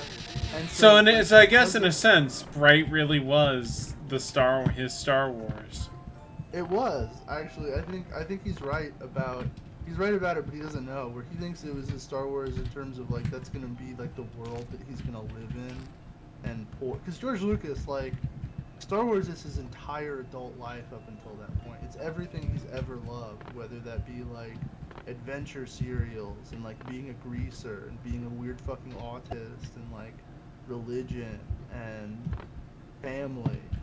And because George Lucas is like a huge family person. I hate that I know. Yeah, he made a ton of shit for his daughter. Yeah, and his sister, and fucking. In fact, like the reason that he stopped being a greaser was, and this is sort of spoiling the explanation I'm going to do for the George Lucas Black 9/11 tweet, but the reason he stopped being a greaser was because he got into a huge car wreck. The same car wreck that like happens in American Graffiti happened to him in real life, where he was like going down a dirt back road or something, wherever the fuck he lived, and his car fucking like hit a tree. It like slid off the road and hit a tree, and he was in like a coma for like 3 days, and he was fucked up. They like weren't sure if he was gonna live, So he stopped being a greaser after stuck. that, and actually that's probably what led him to going into film, is because he was like a car racer guy. He was like a leather jacket racer,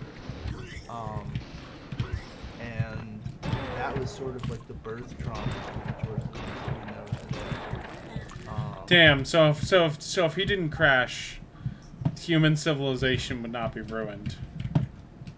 Basically, it would be a completely different world, you know. 'Cause, yeah, if you don't get that crash, you don't really get, and you still get like the George Lucas that loves adventure serials and sci-fi and stuff, but you don't get Star Wars without that. Yeah, I have to find the Life magazine George Lucas interview that I have, like a physical copy of. It's fascinating. It's like right. I don't even think the Empire Strikes Back had come out yet. It's like George Lucas is most honest because he's not like the king of the world yet. And you can, yeah, like Star Wars. I don't know how much you guys know about like you know what went into the process of making Star Wars. Star Wars is basically like a love letter to everything that George Lucas liked at the time. And that's why it was going to be a documentary. Because a lot of adventure serials, and specifically like the adventure serials you could see in a movie, were done like that, where they had like a narrator, like a newsreel kind of, almost like the.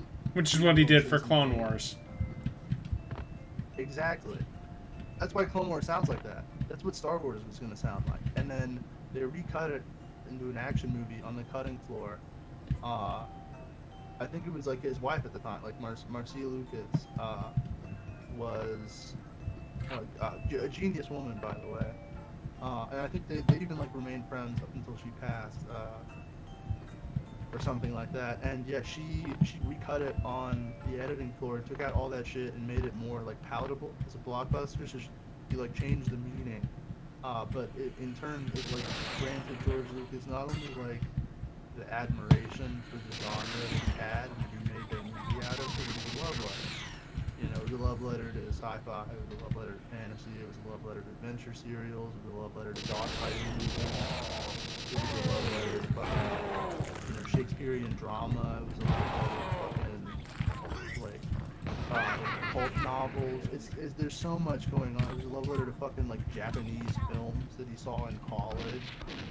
And so you took that raw passion, and you Stuck. financial Stuck. success through Marcia Lucas, and because of that, now you have residual that you know as Star Wars, this cultural and blockbuster behemoth where it just prints money, the toys print money, everything about it prints money. I'm completely sober.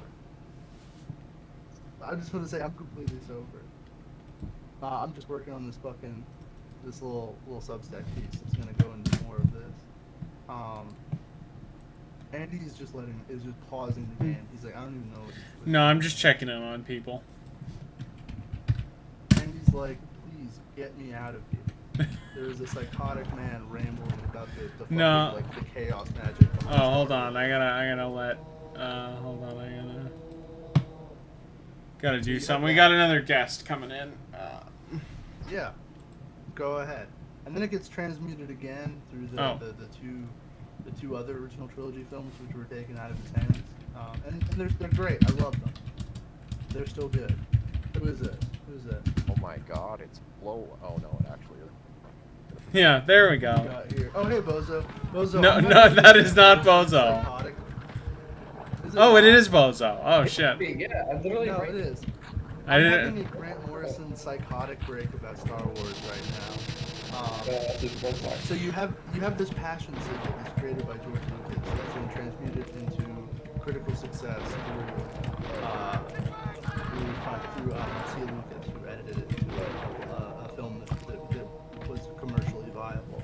And then it gets transmuted again, and it goes into completely commercial, and then it gets transmuted back through the prequels into something that George Lucas wanted. That was him. He's returning now. He has, and this is why I love the Star Wars prequels. It's yeah, they're whatever, 6 out of 10 movies, but they're 10 out of 10 movies just because of how much shit George Lucas has put into do it.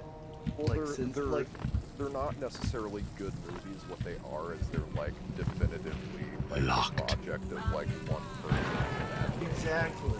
They're- Exactly. That's you- why they feel so different from every other Star Wars film except for the first one. Is because it's Lucas coming back and he's like, here's all the other stuff that I've learned to love since Well, I've 'cause- made the first well, it's Star not even Wars. that. Like I don't know how much you've looked at like his old like pre-episode 4 shoot script like stuff. A little bit, Most yeah. of the stuff from the prequels was in the like Yeah. Mace Windu was there before fucking. Yeah, Mace Windu was there. I mean, Mace Windu's existed since like before there was a Star. Like there was like the Journals of the Jedi Bendu or whatever. There was all that, but like specifically the cultural references where you have now he's seen other Japanese stuff, so that's why you have Coruscant that looks all like neon like that because he's watched Blade Runner. Japan turn into what exactly Blade Runner in Japan. Well, specifically Blade. I mean, I think Red Letter Media when they were like, "Oh, he's ripping off Blade Runner," it's like, yeah, no Yeah. fucking shit. Exactly. Also, He's not. Like all of science fiction hasn't done that since then. Important news, everybody shut up. John Carpenter is strongly hinting that he wants to come out of retirement to do a Dead Space movie. Fuck. That'd be sick. That would be sick. I love that he's a gamer. Yeah, he's Well, if it's a gamer, Sonic it Unleashed would is his rule favorite if that Sonic was- game. It would rule if like that was definite if he just comes out of retirement to do this. So, like his last movie. That is would, a that would be video so game cool adaptation. if he makes like the only video game adaptation that's like true art. I mean, if he does it with practical, which I would hope he would, like it would. Oh, Yeah, he absolutely. could easily like make. It's funny because yeah, he's such a roundabout. Like the thing being like such a big influence for Dead Space, and then him coming in and basically doing a soft sci-fi. If remake they of- can't fuck that up. They I was about to can't. say this is too good of an opportunity. Like he's literally like he was talking about it in interviews about Halloween Ends, and he's saying that would be a real about Dead Space book. That would make a real great movie. I could do that. Hell, I want to do that. Like, yeah, they're gonna be like, all right, we're gonna get David S. Goyer to the script. No, they're not gonna get David S. Goyer because David S. Goyer's career got fucked over. They're not gonna bring it. No. Thank God, by the way. Thank God that The Master of the worst Universe part is- bomb. No. The worst. I would maybe say they might bring in the guy who did the Jurassic World movies. No, but I please feel no, like please God no. I could see them doing him or bringing in someone like honestly, I could see them doing James Gunn with himself. That's one that I could actually see happening. That'd be- Oh God, they would bring in like an extra. Here's how to make trashy horror, and it's Like, do you know who you're talking to? No, you have to let him write it. You have to give him $1 million. Yes. Like, James Gunn has never made a movie as 10th as good as Prince of Darkness. I was about James to Gunn say. has never made a movie. I mean, I'm a I like Slytherin Slither. super. I was gonna say defender. Slither I haven't genuinely seen has it. Slither has some actually pretty like really good moments of horror, like just Mike- straight. Yeah, Slither has some pretty genuinely nightmarish imagery of parts. No, the pig mom actually makes me sick whenever I read. I have to look away. Is I that know why? it's Is spoiled. that why Don't you spoil call that. Andy's mom that? That's not why I call it his mom that. I call it that because it's the noise she makes when I fucking dick her down so fucking good because she can't walk next Do to not me. spoil what you were talking about and that's some of the context of it, because yeah, that's one of the most fucking revolting things I've ever seen in the film. No, My first when I experience first with saw him that was scene, Guardians of the Galaxy. So that was my first experience because I was 8, and so I was like, oh, Guardians. No, my first. No. Galaxy You're was telling me coming out. you're forgetting what is your real first experience with him. The script of Scooby-Doo 1 and 2. That was true, actually. That probably was. I've never seen those movies. There's a bug I've never seen those movies. Really? Okay. I saw Scooby-Doo 2 in theaters as a kid. The first one is passable. I think out of those, I only saw it. That's the only one I've seen. The first one has cute ideas. It has cute ideas, but it's very clearly. And it has a good cast. In the edit. Oh yeah, the cast is uncannily fucking good.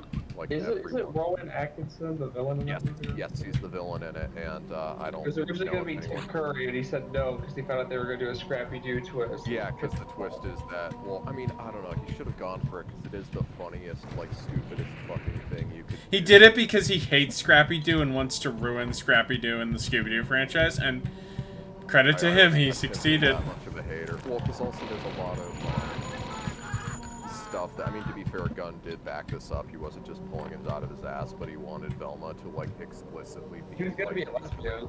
Yes, like He was gonna be explicitly. with Daphne. That was gonna Yeah. be his. Yeah, she was gonna be with Daphne, and Fred was gonna be like, it was gonna be strongly implied that Fred's like internalized homophobia, but is actually gay. Also Shaggy. The only one that kind of stayed in the original, Shaggy being an overt stoner.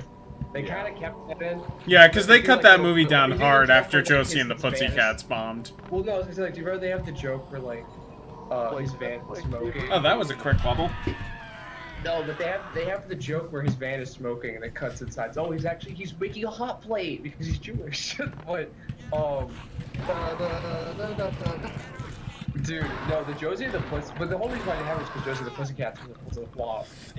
It's funny though because Josie and the Pussycats, they released two versions on DVD. There was the family version and then there was the unrated version. The unrated version, the only difference is that she says you messed with the wrong pussy, which is like not that crazy to me.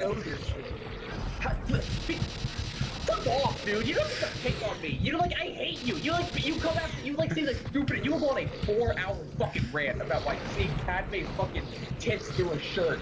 Like, disgusting in fucking, like, the prequel. Why it's, like, actual, like, why it's kind of, like, mixed or some stupid shit. Like, why fucking Actually, I'm using Grant Morrison. Fuck off, Grant. The person that Lola keeps alluding to, it's like fucking doesn't like Grant Morrison. Yeah. I hate Grant Morrison. I think Oh no! No! Oh no! Why? I don't know. Yeah, I was mostly just gonna say how. No, seriously, no, you should do it because I think it's gonna be really funny. But at the same Okay, time, it's like, yeah, I'm mostly just what? because he just like I genuinely think he thinks he's better than Alan Moore, which is like, come on, dog, come on. No, you're not. I mean, no, you're not. I mean, I don't think the two are comparable. Yes, in a but way. he fucking invites the comparison. He keeps doing. Yeah, but Well, that's like the one speech. I forgive the same reason that I forgive like Alan Moore for being a cranky old man. well, yeah, but the thing is that he's right. Like he is right. Like I would say to an extent, Alan Moore has kind of his. He's right about like the fascism stuff, but like all the other shit that he complains about is stupid. the fact that like that comics are still largely a boys' club, like or like what other stuff is he said that's stupid about Like not just about comics, but when he acts like high and mighty about having never seen any adaptation. I understand like the context of it, where he was fucked over by the industry. Well, there's I mean, we've all seen those adaptations. That's true. Most of them do suck, but like I don't know. It's not a watching film. It's alright. No, it's not. No, it's not. You're cap. If anything. Okay, but Bozo got the Linkara take. I don't care about the fucking squid. I don't care about the squid. He does not understand the character. You know why? Because Zack Snyder just thinks Zack Snyder is the definition of why. Yeah, he's the definition of why it goes hard, quote unquote, is like the worst philosophy to have. That's why his fucking movie sucks. That's all he cares about. Is it things look good. No. Yeah, no, I'm Bozo. Thank you for standing by this. BVS mid, BVS mid, BVS fucking. BVS is also BVS is mid, and they're stealing the script from the 7 guy. Like for like 90% of it. I like the Snyder cut, but BVS mid. Thank you. BVS is miles better than like any other movie that came out that fucking year. Oh, by the way, Bozo, do you want to retweet the stream if you haven't already? Oh yeah, I'll retweet. Like, what other cape shit films came out? Look, I'm not saying I'm like saying, oh man, I'd rather get salmonella than get AIDS. It's like, yeah, sure, cool. No. Look, if you're it isn't not only is it a perfectly fine film, but like in a weird way. It could be Bozo. I'm not giving. No ideas in it were from. Bozo, I'm doing the Tumblr Dom kit right now. I don't listen. I need a key. Fucking. I think no. Oh my fucking god! Look at that. Andrew Kevin Walker is responsible for every fucking idea. Yeah, and then because he wrote I'm gonna educate you on something, okay? Sit down, Pharaoh. Let me educate you. You told me already about the Nolan script. Like, I know about the Nolan script. I know that J.J. Abrams was involved. Well, because he was gonna do fucking Superman Flyby or whatever fucking dog shit movie that he wanted to do, and then That sucks. And he had the chance to bring it back. He had the chance to bring back the BVS movie, and he was so petty. He just instead pushed for Superman Returns. Which is stupid. But I don't think that discounts BVS from being a bad film on its own. I never said it was bad. I just said it was mid. No, the thing with BVS, the problem with BVS is it. Yeah, it's mid. Whatever, sure. I'll concede on that. It's mid, right? Because yeah, is it better than like I don't know? Is it better than like Civil War? I'm trying to think of whatever movie came out that Civil War. Yeah, it was like Civil War and like fucking X-Men Apocalypse. What was that? That movie's better than Apocalypse. I'll give you that. I need a key. It's better. I'd say it's better than all. Fucking Deadpool sucks. I'm sorry. It has no plot. I'm not defending It's Deadpool. better than the kissing booth. What? It's better than the kissing booth. I can agree with you on that. But that's not what I'm trying to say. I think that in a roundabout way, yeah. The problem with BVS is it is a fantastic. By the way, look how that is cool this hell crippled background is. By some of the dumbest narrative decisions, and because of that, I cannot stand with it no matter what. Even if it's mid. Even Yeah, if there's it's shit like, that just oh, not I explained. don't think it's crippling. It is crippling. They just the entire warehouse Grandma's sequence peach destroys tea. Grandma's peach tea. that. I need a key. That gets paid off with the disco.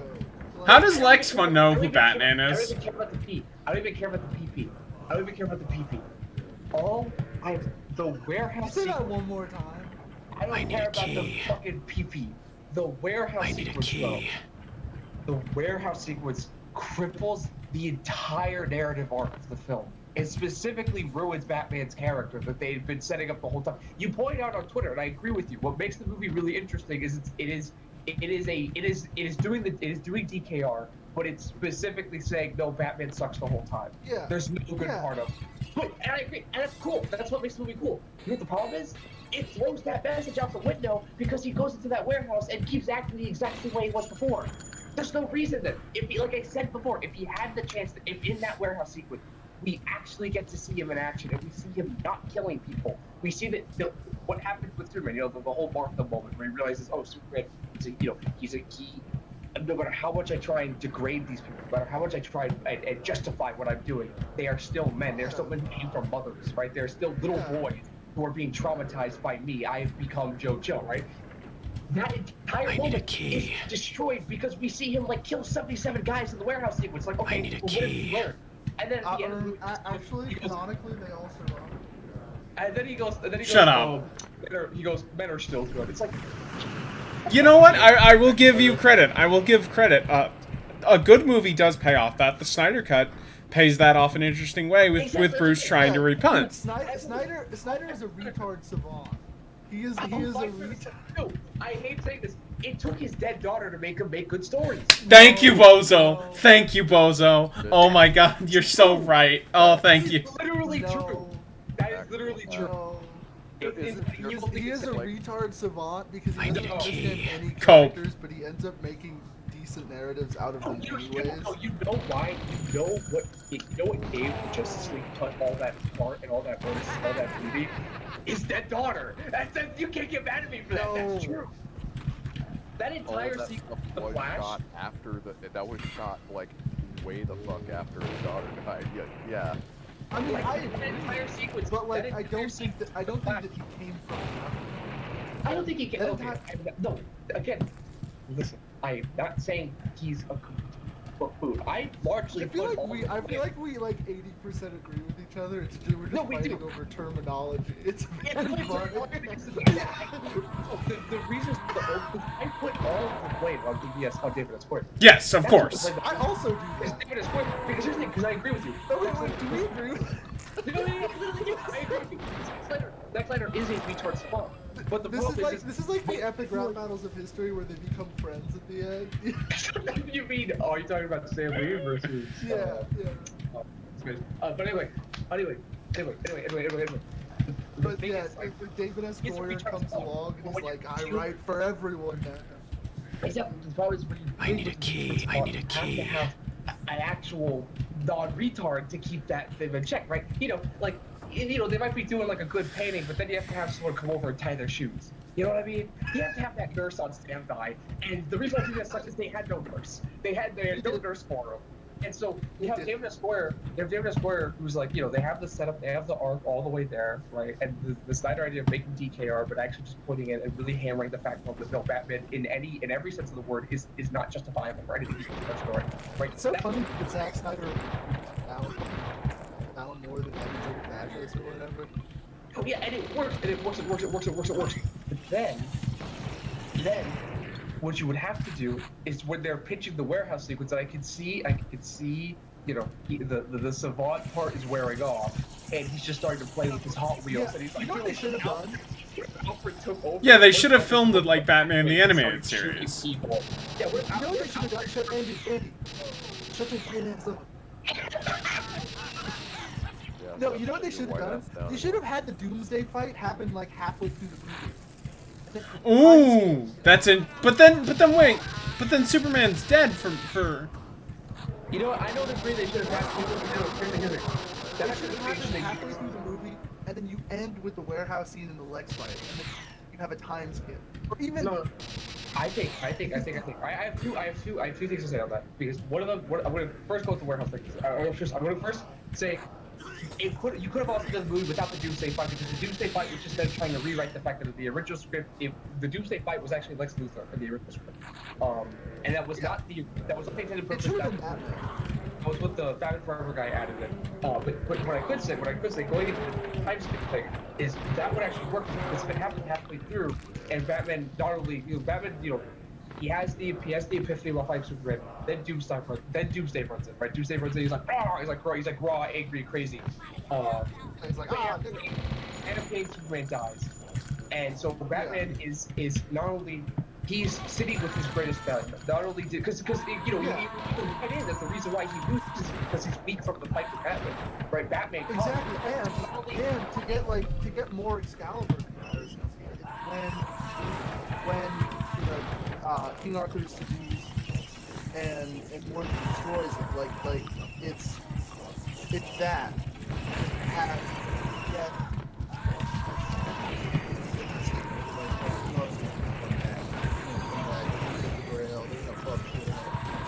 No, but I was gonna say, it's like within that time you could have a really large chunk where it's showing that no, Batman, you can see this withered, kind of broken Batman having to relearn the steps. Like having to figure out how to be a good man again, which is why you kind of parallel the beginning where it's like, we got Hood Jeffrey Epstein, got 900 fucking computers locked up or whatever, and he captures the guy and saves him. That's good. He maybe even gets beat to shit during that, but you have to you really hammer home the point that he physically. He's so conditioned to killing that he doesn't know how to live without it, but he has to learn how to live without it. He is fucked up. Yeah, exactly. I honestly would say you shouldn't even really have him kill as much up until the Superman fight. The Superman fight should be a big one where it's like, is this, you're finally gonna cross the line? Like, is this finally gonna be it for you? Yeah. And it's I think there is chicken out, but through, again, like I said, he causes the death of Superman because of his cowardice, because of his his fear, paranoia, and he's turned he's turned into Joe Chill. Forget the paranoia, the fear that caused the entire mess to begin with. But then you have the time you can watch him, grow and come back, and it would be kind of somber and slow for like a style. That would be interesting. You don't even have to end it on a high. It should end on a dour note. Because then, you got 4 hours of Justice League. And you get 4 hours. In fact, actually, we kind of have that fucking trailer phase scene, but it's actually it's being framed as no, this is the first scrap of hope he's gotten so long. This is what's gonna keep him going. Are we okay? So let me ask you this: are you going to keep Wonder Woman in the movie at all? And shut your white ass down. Well, no. I'm actually doing a point with this. No. Shut the fuck up and let me make my goddamn fucking point, okay? Because the thing is, Andy did slavery. I will mute you if you do not let me fucking talk, okay? So the thing about Wonder Woman in that movie is that her dynamic... You know he just flicked that bell. Ooh, you know he just flicked that bell. Anyway, so, so Wonder Woman... No, let Andy cook. Wonder Woman in fucking BVS, that's what she's supposed... is that she's kind of the anti-Lex in that movie, and that she's, like, the, like after the Martha Sheen, she, you know, represents Bruce and Clark being able to actually work together and get along. I feel like that more structure into her in the movie doesn't work in your movie. Like, it does, like, would you just cut her entirely? I'm putting my incel hat on for a second. Yeah, my version, she's out. Okay. I'm putting my incel hat on for a second. She's in it, but not in costume. You know what? That's the best decision you could do. I like that. She's in it, but not in costume. In fact, you kind of contrast it to Batman, where it's not fear that makes her, like, hide who she is, but it's love. It's like this loss of Trevor or whatever, you know, it's like retarded now. And then we just pretend that 1988 didn't happen, because... I never saw that movie, so, and it's not in Snyder's, it is not canon. It's not Snyder canon. But, you don't want to see that movie. There's some fucked up messaging in that movie. But yeah, in my BBF, yeah, she is scared out of love, and then through Superman, you know, she learns to. In fact, this is the only cape shit movie or cape shit property where I'm okay with Batman Wonder Woman pairing. I think it's the only one that does it well. Because normally I'm diehard Catwoman and Batman. That's true. Bozo's like fucking putting on her clan robes right now. Oh, I didn't say anything. I'm keeping silent. Here's the thing. I like the shipping in DCAU specifically just because it means, well, that gives me an alternative to him ending up with Barbara. That's better than that. Yeah, it's a fun. I think it's hot. I think it's hot when Batman. Wait, are we talking about Batman with Wonder Woman or whatever? Yeah. Yeah, I only like Batman with Catwoman if she's like not white. I've like made that pretty clear. Like whenever it's white, she's boring. Yeah, she's blonde as fuck in those she's movies. Not cool because there's like she's lame, but I like him with Wonder Woman more. People like Superman with Wonder Woman. I never understood that. No, that's dumb. It's because they're fascists. They're Yeah, fascists. he should always be the lowest. He should always be the lowest. He's always been low. Batman with Wonder Woman is like.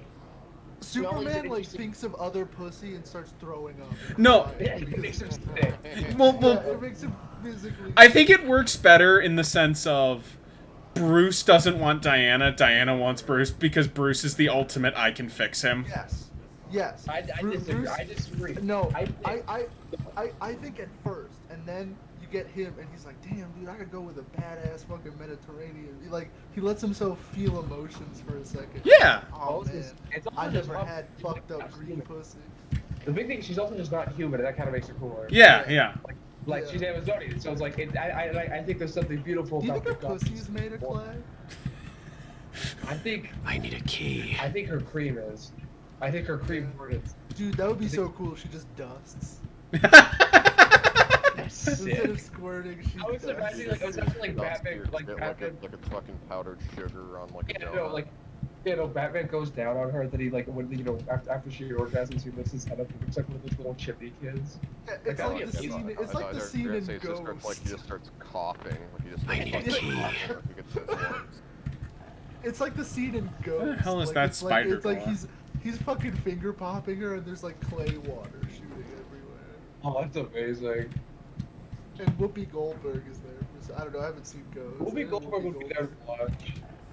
Yeah. Honestly, Whoopi Goldberg would be a good ass Amanda Waller. I had a poster of Whoopi Goldberg when I was a kid. That's so real. I don't know why so many people wanted like Viola Davis to play fucking Amanda Waller. I 'cause, never like, that's the understood only that. black woman that they It's know. the only like slightly husky black woman they know. No. You gotta get. You It gotta should be get. Whoopi. It should be Whoopi Especially- Goldberg. Especially after Star. I should preface the reason why I had a poster for is because I was a huge Star Trek fag as a kid.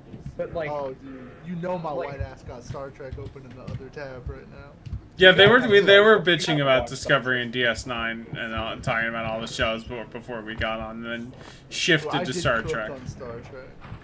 No, I did cook on Star Trek. DS9 DS9 is interesting. I'm not gonna say DS9 is bad. DS9 is interesting. I don't think it's bad. I think Voyager is better. In terms of Facts. in terms of in terms of the later, in terms of the later Star Trek shows, Voyager's peak. Wow. Voyager is one of the best endings. I haven't finished any of I have not seen enough Voyager. I feel like you're capping, but I cannot say. I will withhold Andy, judgment. Hearing you say Cap would be like seeing you in like gym shorts. I don't want to see that. I want to think of it. Those like. It might see the difference is said, I wear gym shorts all the fucking time. people talk about DS9 as well. They talk about it like it's dessert, and it's not. No. They talk about it. The thing that I like about DS9, it is an alternate viewpoint. It is another Yeah, no, it's viewpoint. the show that actually is the most interesting with aliens. No, that's I disagree. I think it is equal to TNG. I'm gonna go even harder. I think Voyager's the most interesting. Well, yeah, because Voyager is doing a whole new like set of it, which that's the cool thing. Because Voyager's like, dude, like truly, like how can life progress? Like it doesn't just all have to be the same. They were like, there's like fucking one terrifying episode with the little dude, the little like aliens from the ships or whatever, and like you have to like to shrink down to communicate with them. They have to come with like because if we shrink down, our lungs will just implode because it'll be too much at once. And so, Well, you shrink down the Doctor.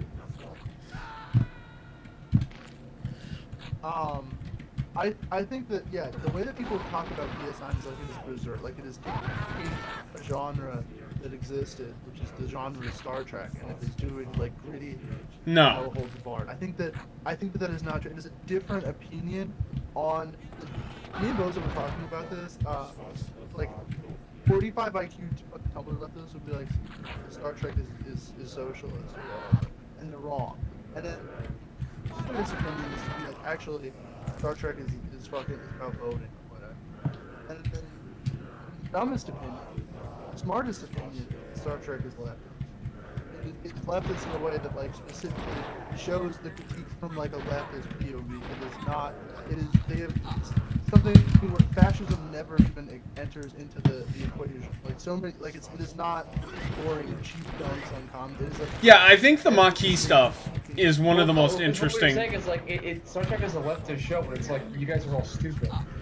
Like you have to. I think and that's why I like the Maquis stuff, because you know the Maquis is like, what if someone tried leaving the Federation and did like, to an extent, like a more extreme version of the cowboy shit Kirk was doing in like the OG series. The biggest part about that is so many people look at the Maquis and they're like they're right. It's like no. No, they're stupid. They're starting a bunch of fights. Why do they have a right to set up colonies there? Like, at least the Prime Directive is like alien planets belong to the aliens.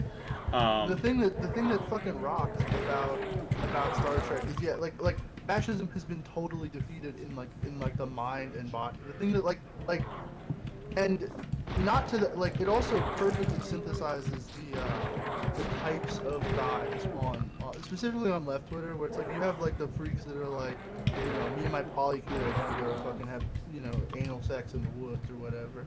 And then you have the people that are like, actually, communism is about being a trucker and, you know, heiling Hitler or whatever, and voting for Donald Trump.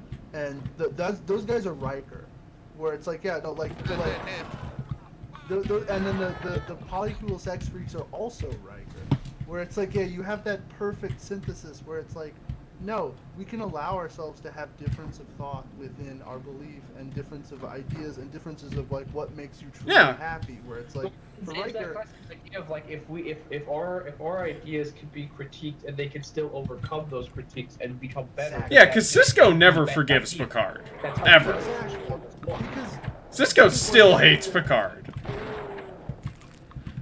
Again, I think they're different interpretations. Where it's like, Picard is the ultimate diplomat, and no, I'm not. Sisko is the ultimate general. So Well, no, I'm saying it's a purely personal thing. It's not like Sisko is ideologically repulsed by it. But it's like, no, this motherfucker got my wife killed because they're a moron, which is, you know, objectively true. it's cool. I like DS9. I feel like it filters a lot of people. So like, nah, dude, Cisco is right because his version, he hates he strongly dislikes Federation bureaucracy. And it's like, no, he is right in that Federation bureaucracy like failed him or whatever. But that doesn't mean it fails everyone, you know.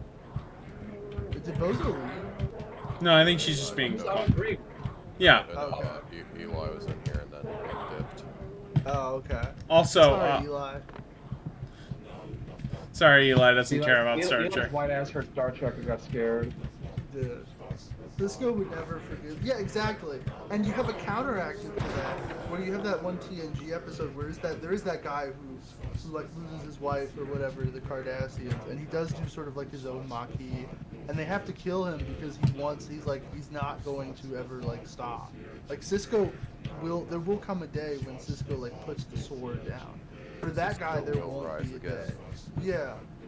He's someone that needs to exist for the Federation, to continue the Federation's way of life to continue, even if he doesn't agree with them. Yeah, sorry. Yeah, go. No, you go. Well, also, I think, like, I think also using like Quark and stuff shows DS9 is really good at like doing the comparisons of like what is like 20th century flawed humans sort of against like that. Like it's a more nuanced take of like, well, being completely dry, sober freaks all the time does have its disadvantages. Yeah, it's like, what does greed advice look like? It's actually very interesting. That's why, like, I hate when people are like, oh, dude, Quark is the Jews negatively. Or Quark is the Jews No, positively. he's right a lot of the time, but he's still a piece of shit.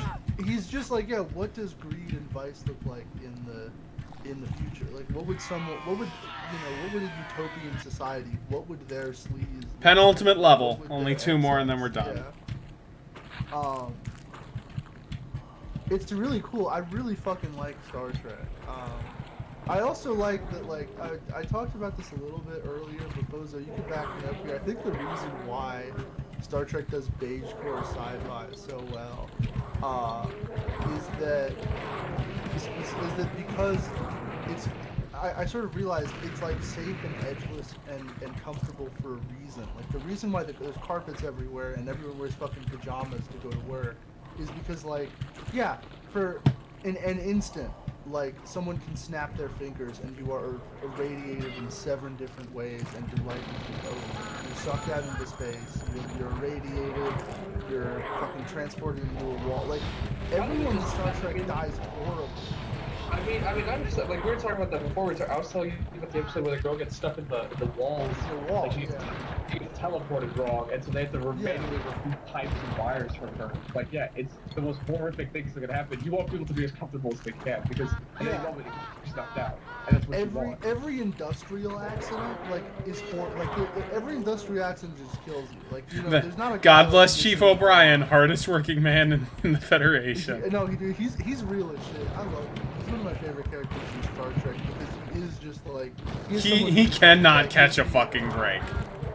He cannot catch a break, but like he's also happy with that. Like his happiness is just, and I love that they also made him Irish too, because he is like kind of the ultimate like classical left character in that show, where it's like, yeah, his happiness is hard work and like the sweat of his brow and like the love of his wife, and it's really cool, and that's a form of happiness, and his happiness is never like less than anyone else or more than anyone else. Also, like, Fine Prison is an exception, but like, that man loves fixing transporters. Also you have Garak, who's great as like working within a character who is like, had disagreements, but is trying to work outside of the morality, but with the Federation. Like, it's an interesting sort of contrast. The thing that I love about the alien races, like that, like sort of integrate in a way, is that it's never a trade-off. Like they're never sacrificing something. They get to keep their values, but they also get to make themselves better. Like Worf is still a Klingon, he's still gonna fucking carve his guts out because someone said he had no swag, but like he is also going to like make our lives. He's gonna work. By the way, thank you so much to Deep Space Nine for. Sorry. The show, Star Trek as a whole, respects that these characters, like within any culture, within any set of ideals, they do, grab onto you. And it's hard, you can't just shake them off forever. But it respects that doesn't mean that they're set like that. They can still be, they can still do different things, they can still be different It's people. incredibly Even respectful like of their faith culture. yeah, It's actually really cool. it's like no, like we're not going to judge you for that, but it just allows them to expand themselves and become better. Yeah. You know what's one of the greatest behind the scenes moments? Characters in Star Trek because of You know Oh, what's? dude, yes, dude. I'm glad that you're Worf. You know what? Dude, Oh, by the way, thank you. Every 5 seconds, every 5 seconds they'll talk about something like, oh yeah, that's when my dad died, like I couldn't live. Sitting in It's like, but he's like, shelf. damn, dude, I love And then laser. Worf is like, shut up, faggot. By the way, thank you, Oh, thank you, Deep he's Space. So funny. Thank you, Deep Space Nine, for letting Worf win occasionally. That was a nice writing decision you did. Dude, he's so He is fucking funny. There's a Robin Hood Q episode. He gets like transported to the Q, the Robin Hood world, and he's wearing these like medieval clothes, and he's just he's like, I am not a married man. He's just fucking furious. I love him, man. Dude, literally. I love when he tells Q to kill himself. I love Worf because Worf acts the same way I do when I'm trying to like be a brat and bad. You know what I'm saying? Yeah. Anyway, what was I gonna say about Worf? Oh, what were you saying? I love that, like, How do you feel about his kid, though? It's fine. I don't care. He's annoying, but it's like that's I every. never understood like the Star Trek child hate. Like there's like that. There's like Wesley. I get that way over. I People get just that hate way that over. just because of how much of a fucking bell and what's his name is. Will Wheaton? Sorry, Will They Wheaton. hated Will him way Wheaton. before that. Like he was hated Yeah, in the they community. did. Wait, they hated when he was just It's the Star Trek thing, but I will admit, Will Wheaton is way fucking worse than young Anakin. He is so much more annoying than young Anakin. Young Anakin He is. is, he fucking- really I believe I have pointed this out many times, but it's very funny. It's really just like, no, I get it. Like, It's- I understand. Like, It's very funny rewatching Phantom Menace and going, oh, he's out acting Natalie Portman. He's just. Yeah, no, he rock. It's because people don't fucking get it, dude. The Force is autism. It He has is. autism. He's A- fucking. He's Anakin he's is, smart, but he has man, autism. realizing that Anakin was autistic is such, it's like, oh, that explains so much. Yeah, dude, you know I was calling fucking hoes angels when I was fucking 14. oh, fuck off. You know what the worst part is? I did that too. You know I was calling God. them angels. I called them You know, angels. dude. Oh, God. I used to say princess. Oh, dude, yeah, Used you to? know Used I to? was fucking. You know my ass was building robots. You know my Fucking ass was C-3PO building- is just like the Lego Mindstorms robot. That's what he is. He's like the Lego Mindstorms robot, and he's fucking he has fucking mechanical autism. That's so real. They made him he's just a gearhead like Bruce Wayne. This makes sense, dude. Oh, dude, I love in the Batman movie. He's just a nigga with a straight pipe fucking Hellcat. He's like, yeah, no, I got the straight pipe Hellcat. I'm gonna go to 7-Eleven and get some fucking some edibles from the gas, some like under the counter edibles. I don't think Anakin. He's a white boy that listens to Pill. That does Pill. Oh, Bruce Wayne, yeah. Yeah. They Anakin. need to show him doing Xanax in the next movie. He wouldn't do Xanax. That's how he's. No. You know he's one of those people that like does Molly and then turns into like Jean-Luc Picard. Like they start freaking out. Dude, Jean-Luc Picard is so cool. He's like the cooler version of my dad. Well, He's- allegedly fucking, what's his name? Allegedly Seth MacFarlane fucked him. That's like the dopest shit ever. I believe it. Well, no, I also say right now, Jean-Luc Picard is what Professor X wants to do. That's all I Yeah, gotta that's- say. no, I'm not that's just so saying they're real. made by the same guy, but it's really just true. It is because he never breaks his idealism for anything. He never breaks his idealism, but he also He never forces it either. That's the other thing. 'Cause that's the other problem with Professor X. It's like he basically like that's why Kitty Pryde's like, bro, like you gotta let people like lead, slowly I have mellow into no these idea where I'm ideas. going. You can't just hold them down on people, or else you become no different than the ones we're fighting. Yeah, let's go to the expert stream now. Let's become like the autism stream, actually. I mean, Yeah, that's all it's my so streams. hard. It's so Bring it hard to being already. the only two people that understand Star Trek TNG. The only two people I understand Star Trek, X-Men, Spider-Man, Batman. If you see someone that hates beige core sci-fi, they're fascists. They're Adolf Hitler. They're fascist, or they're just like fortune weirdos who like only watch shit like Star Wars and shit like that. That's it. Yeah. Which is crazy because Star Wars is also beige core. It's just that they like go to a different planet that isn't beige. I truly kind of hate Star Wars to an extent, and it might just be.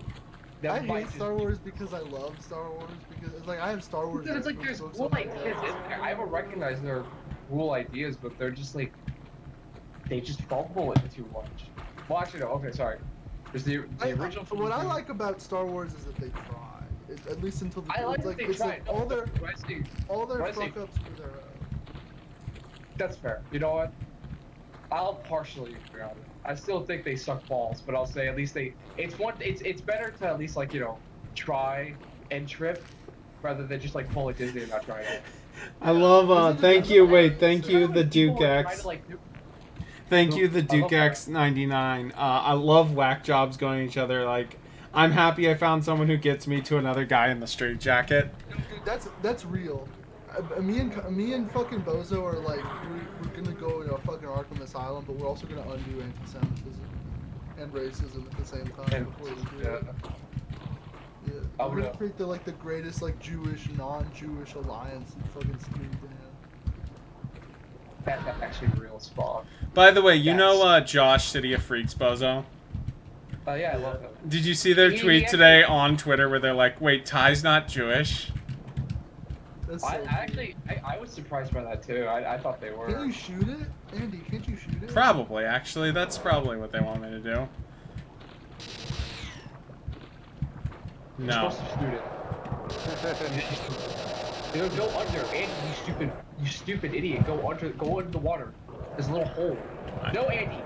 I'm dealing with the guys in front of me, bitch. Would you let me kill the fucking? Yeah. Andy, you don't know how to move in these games, dog. You gotta learn to move. Dog, wait till Andy plays Quake. Oh no. Quake is. I've beaten Quake 1. Quake 1's not that hard. Okay, Andy, there's a little hole those guys come from. Let me fucking shoot these guys. I'm not running away. Andy, I need you to give me your Star Trek fascism take right now. Star Trek fascism take? You just have to say something in Star Trek is fascist. You know what the worst part is? I think I'm starting The to Romulans are fascist. Klingons, you're racist. The Romulans. A little bit. They're like. Roll that hole. There you fuck. They're like, you know what they are? Is they're like conservative. Yeah, that's true. They could be better. I think they're the only like true fascist race outside of like the Cardassians, but it's like no more like Nazgul than anything. Where it's like, yeah, no, our entire economy, like we have like universal basic income and like fucking communism, but for fascism in a way. Where it's like, yeah, no, our entire fucking like system. Our needs are met through the oppression of other people and other races.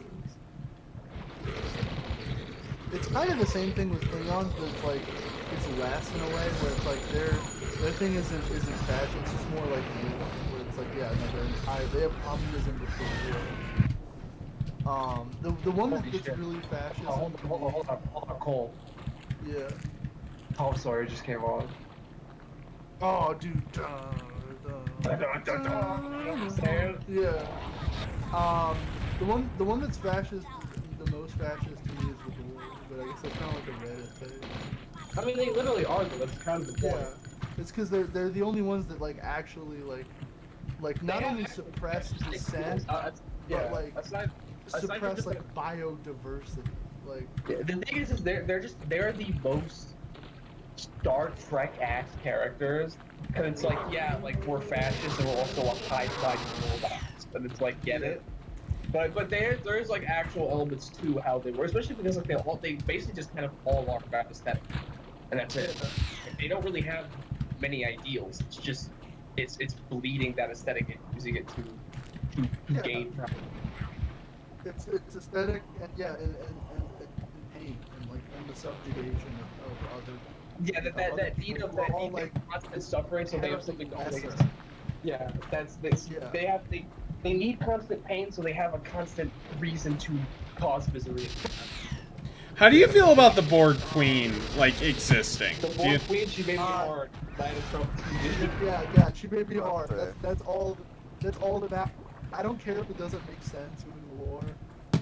The show. You know, I also like the take, like the implied in some of the expanded universe stuff that the Voyager satellite that was encountered in the first Star Trek picture was transformed into the same people that created the Borg. The Borg were made. They weren't like they didn't exist. Well, they were made by something outside of our galaxy, and I think so was Voyager. I also love. Sorry, I'm gonna. Well, I also think that, like, if you're doing the Borg are, like, actually just fascists, the Borg Queen does make sense in the sense of the destruction of all individualism benefits an individual. That's a good take. You know what? Actually, I'm glad. It's like the weird, like, blue-collar talking for thing of just like, oh, of course a woman would do that. I think that's where it's going to go. Honestly, I would say right now, I think me and Chuck agree when it comes to Andy, there's a nice computer in the builder. That's a banger. Look, That's a fucking banger. and someone asked if the Vidians count as Star Trek fascists. I don't know who the Vidians are, so I don't know. But what I was gonna say is I love that Star Trek takes place in like one galaxy. Like they can't go to other galaxies. Well, it takes too long to be far. Like that's kind of what like they say. Like even with how far we are with warp technology, we can't go. It would take us like centuries. I do think it would be interesting to have sorry. The Vidians are a Voyager. They're a Voyager species. But basically, they suffer from this disease that was called like phage. I think it was called phage. Basically, no. What it did was it ate their skin and all their internal organs. So they like. I could be wrong. So far it's been a bit since I've seen Voyager. But I recommend. I think they like blended themselves with the wolf to like survive. I gotta watch. Yeah, continuous organ transplantation led to the large infected Vidians having a wide variety of alien organs and skin on their body because of their hideous appearance. And when uninfected, Vidians had a standard humanoid appearance. Vidians' facial appearance was similar to that of a human with 2 eyes and a nose and a mouth. They also possessed a swept back hairline. Oh shit, they're like gross. And a slightly enlarged forehead with no eyebrows. These things are I gotta watch Voyager. These things are sick. You know what they are? They're like the country that like allies themselves with fascism despite it like not being in their best interest. You know, they're like Finland. No, they're not Finland. They're not Finland. They're Argentina. They're like Yo Soy Hitler. That's real. Yeah, no, I was gonna say Italy, but yeah, you're supposed to. Well, because it's the idea. It's like you see where it came from and why, because they were desperate, right? Like they were desperate. But it's also rotting. Yeah. Yeah, so they're destroying the inside. All right, final boss time. It's the same reason why Dark. Wait, hold on, shut the fuck up. We gotta watch this epic cutscene. This cutscene sucks. I'm actually gonna disavow you, Andrew. If this isn't as cool as Final Crisis, I'm blocking you on everything and saying you said the N-word to me. Then why? Because I knew you would return. Can you not see? Every life that you have taken has made you stronger. And you have returned to me with a greater sacrifice than I ever could have wished. I don't know, man. This doesn't go as hard as Final Crisis. Wait. What a low bar, Duke. Duke, you gotta blocked, reported, hacked. I'm so sorry that the government made you say that. Let us embrace at last. All right, let's kill Chernobog. Let's kill the Dark Lord. Fool, you are already dead. I love. Wait, did Caleb just go? Did Caleb just fist to the North Star? Yeah, was that a Caleb is the most like femme-coded like protagonist. He's just being petty. This is literally just like some Valley Girl shit. Like they didn't invite him to the party, so he's gonna kill the devil. Well, he did kill him and leave him in an empty ditch, but am I not gonna get health? Is there health out here? Well, we'll find out. We're finna find out. Yeah, Final Crisis rocks. One of my favorite little niche touches in Final Crisis is when Martian Manhunter dies, and instead of doing the typical Lord's Prayer, they pray that they hope that he gets resurrected soon, which is such like it's meta, but in like it's meta, but in a way that isn't gay. It's like kind of beautiful because it's like no, like death is still a very real thing. We know it like for us it's still kind of loose, but no, there is that genuine terror. Like what if there is that you might not come back, and so they're just but we should still we hope he does. Yeah. The mercy of you. Yeah, it's like I think they should let us pray for resurrection or something. Justice League are better than the Avengers because when done well, they're just Star Trek, but with latex. That's latex Star Yeah, Trek. let's go, baby. They're just latex Star Trek. That's all you need, baby. Like the singing the same thing is one of the best like Justice League-esque stories is the fucking Alan Moore one. That's for the man who has everything, and that literally feels like a that's real. And fun fact, I'm pretty sure the Justice League adaptation is the only more, or at least that's the only one he's ever. That's the only adaptation he's ever watched. It's the only one he's ever allowed his name.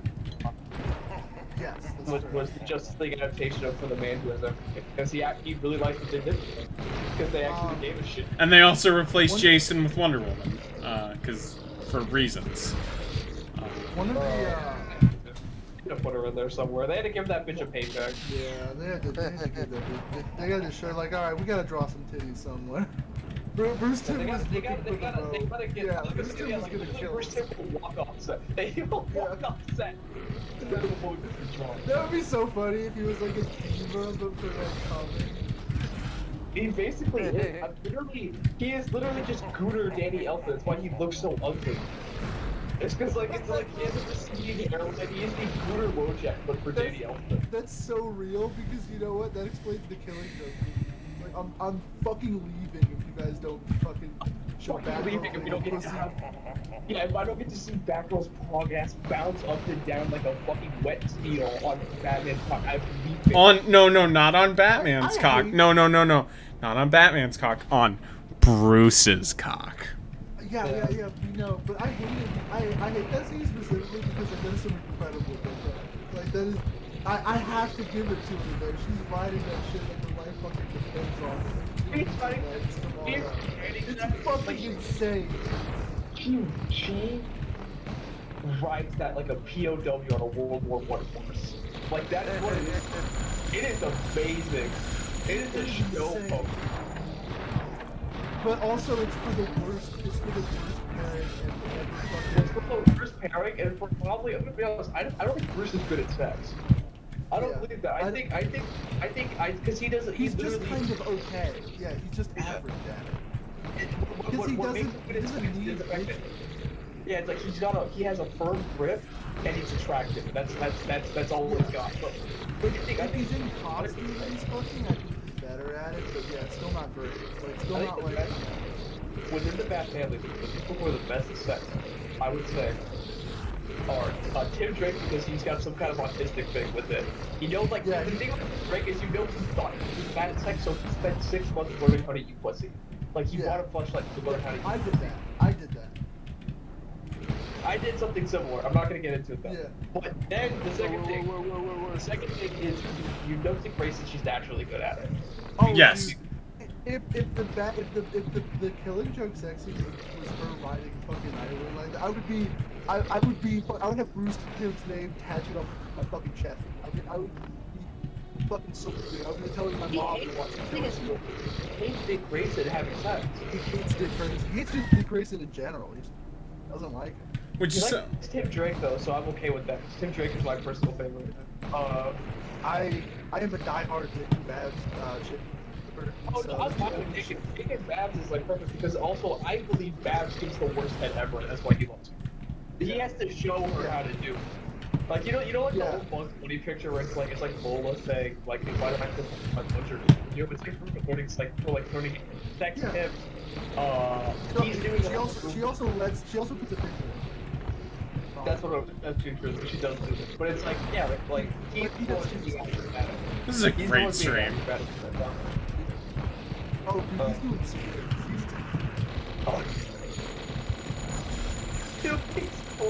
You know, he like slides into her. Yeah, he has a sex. He has a sex. Yeah, it's for him Come to like on. backflips and shit, and then like make her throw up. It's not even a real sex swing. It's just a rhythm dancing on. And he walks around. Oh my god, that's so real. What was I gonna say though? Oh yeah. But then also the last two who are good at sex in the family is Batwoman. Not Batgirl, Batwoman. Yeah. I always forget her real. Because she eats pussy like it's her job in the Navy. Oh yeah, yeah. Her other job. Yeah. She eats pussy like she's having in the finger.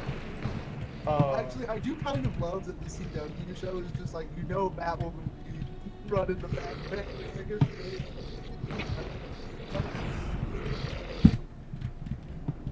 That's real. Also, then finally Alfred. They made her dress like shit. Oh yeah, Alfred slays pipe like once every decade. He just fucking. But he literally leaves them in a coma. It's like Frasier. Yeah, he makes them pink out. Yeah, he makes them freak out, and then he leaves like he just leaves a shriek of. He leaves the let's say when they come like porcelain spoons, when they leave, they look like corpse. That's all I gotta say. That's all he does. He leaves them crusty. Worst at sex. Okay, Bruce is the only one that's I think. Jason. Worst at sex. Well, yeah, Jason makes women like fucking awful. Damien. Oh, Damien, he's not had sex. He's too old. He's too young. He's too young. Oh, I thought he had already turned 18. Fair enough. No. I hate him. Also, the other thing about him is Damien probably when he does rape people, he's gonna get pussy because he's gonna like too retarded to figure It's it so out. funny that Damien's a rape baby. He's not. He's not. No, dude, shut. You didn't read the brochure. Oh, is that something the movie made up? I feel like No. He wasn't conceived on that night. Oh, okay. She did steal his cum and use his cum to make like that's why there's so he's like Terry McGinnis. Basically, there's multiple things. There's like 87 fucking things. Can we talk about how? This is what people, you can say what you want about Grey Morris, but like the weird, like the way he treated Talia, how he treated whatever. I don't think people bring up enough. Was cool as shit. I just want to bring up. I think the thing that people talk about that I do think they need a little bit of explanation for is when they had that one Mongolian character do like have huge buck teeth and like laugh at X-Men. No one really ever brings that up. That's like the one I don't bring up. He like did he gets a pass. He gets a pass for making like a movie out of like Raza. Like there's like tribe that has the eyes tattooed on their fingers so they can see in like 3D or whatever. Really? Bose was like, I don't know what you're talking about. No, Sorry, I I'm know gonna be you're reading Grant Morrison's Batman run. No, I know what you're talking about. And the thing is, I've been running back into X-Men. It's pretty good. Like I said, it's pretty good. I don't think people were ready for it. I don't think people were ready for what he was cooking, what they were cooking I'm so sorry. They that. Yeah. They're they that. He does use he they pronouns, but yeah. I know he's okay with saying with he, but like I rewatched that Seth Meyers interview and Seth Meyers used to say that, and I'm like, if that stupid fucking white collar Wonder Bread motherfucker say that, I can use it. Yeah. I'm so bad at it. I'm literally like I think the reason why I don't believe it, I feel like they're kind of No, for me it's just because I've never used language that way. Like I just never used the singular way before I was like fucking 16 or whatever. So, well, that's exactly. joking around, I am really good with any pronoun stuff. I can switch on the dime. It's only with Grant Morrison, I think, because I can't imagine. I'm not used to them having a normal name. Like Grant. Yeah, That's so no, cool. that's- I'm used to them like making some stupid shit like Yuki. And it's like, okay, yeah, that's weird. that's my Your name. Commander Riker in that the Bayfab Planet episode. All right, we got one boss That's down. not I wanna bust it. I'm like Riker. When I was a kid, I thought Riker was Seth MacFarlane. Dude, Riker is so cool. He's I better. You know what? He's better Kirk. He's taking Kirk's character. Well, he's Kirk, but they defined him. Because with Yeah. the original, everyone just kind of fit like their own little And boxes. that's why I hate the fucking retcon shit. It's like, yeah, Kirk is bisexual. Fuck any. And it's like, no, he wouldn't. He wouldn't even fucking check. I'm sorry. He checks to make sure there's sex workers or pussy or not. Riker is bisexual. Riker gets pegged. Riker is bisexual. You know Riker's dream is just to find an alien that's like the Blob. And just Yeah. like slide into it.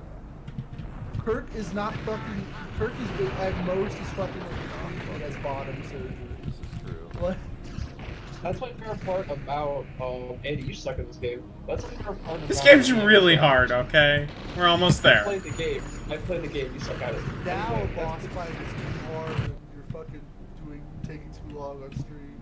Hey, I am probably gonna beat the game in under 2 hours. That's good enough for me. I was gonna say though, it's over 2 hours. Or I was under gonna 3 say, hours. What I was gonna say, it's about to be 3 hours. But yeah, what I was gonna say though is, that's why I love the episode First Contact so much.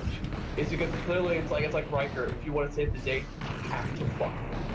And it's like. And he has no qualms. He's like, okay. He's so she's like, she's like, hey, if you don't want to, I understand. He's like, get on that table. She's not doing like the cooler daddy double kill. Yeah, no, he's the only real bisexual in this game. His only like hesitation is that There she we looks go. just Final boss good time. enough. Like it's Yeah. literally the worst part is when he sees her stupid crab hands is when he makes the decision. It's like And- he's like, okay, you're weird. You have something going for you. He's so cool, dude. He was fiending for the they them planet pussy. He was like, I don't know what to call you, but I want to fuck you. I love that Like, episode. that's why he's in the fucking. You know he puts on Bum Cherry when he's Yeah. wrong. I have awaited. You know he's got a holiday. It's just a seal kiss from a rose. I'm gonna have to put you down. It's still at like 480p though. Yeah. Oh The man. girl he's with is just like, wait, is he shirtless? I can't tell. Is he- We're just like, Yeah, no, he got the excellent dark skin. He's like computer low program, fucking R. Kelly music video. Disengage safety protocols. And there we go. He's dead. We beat the game. You haven't gotten to Voyager yet, but 100% Janeway is listening to. Wait, hold on. Ending cutscene. Okay, sorry. No.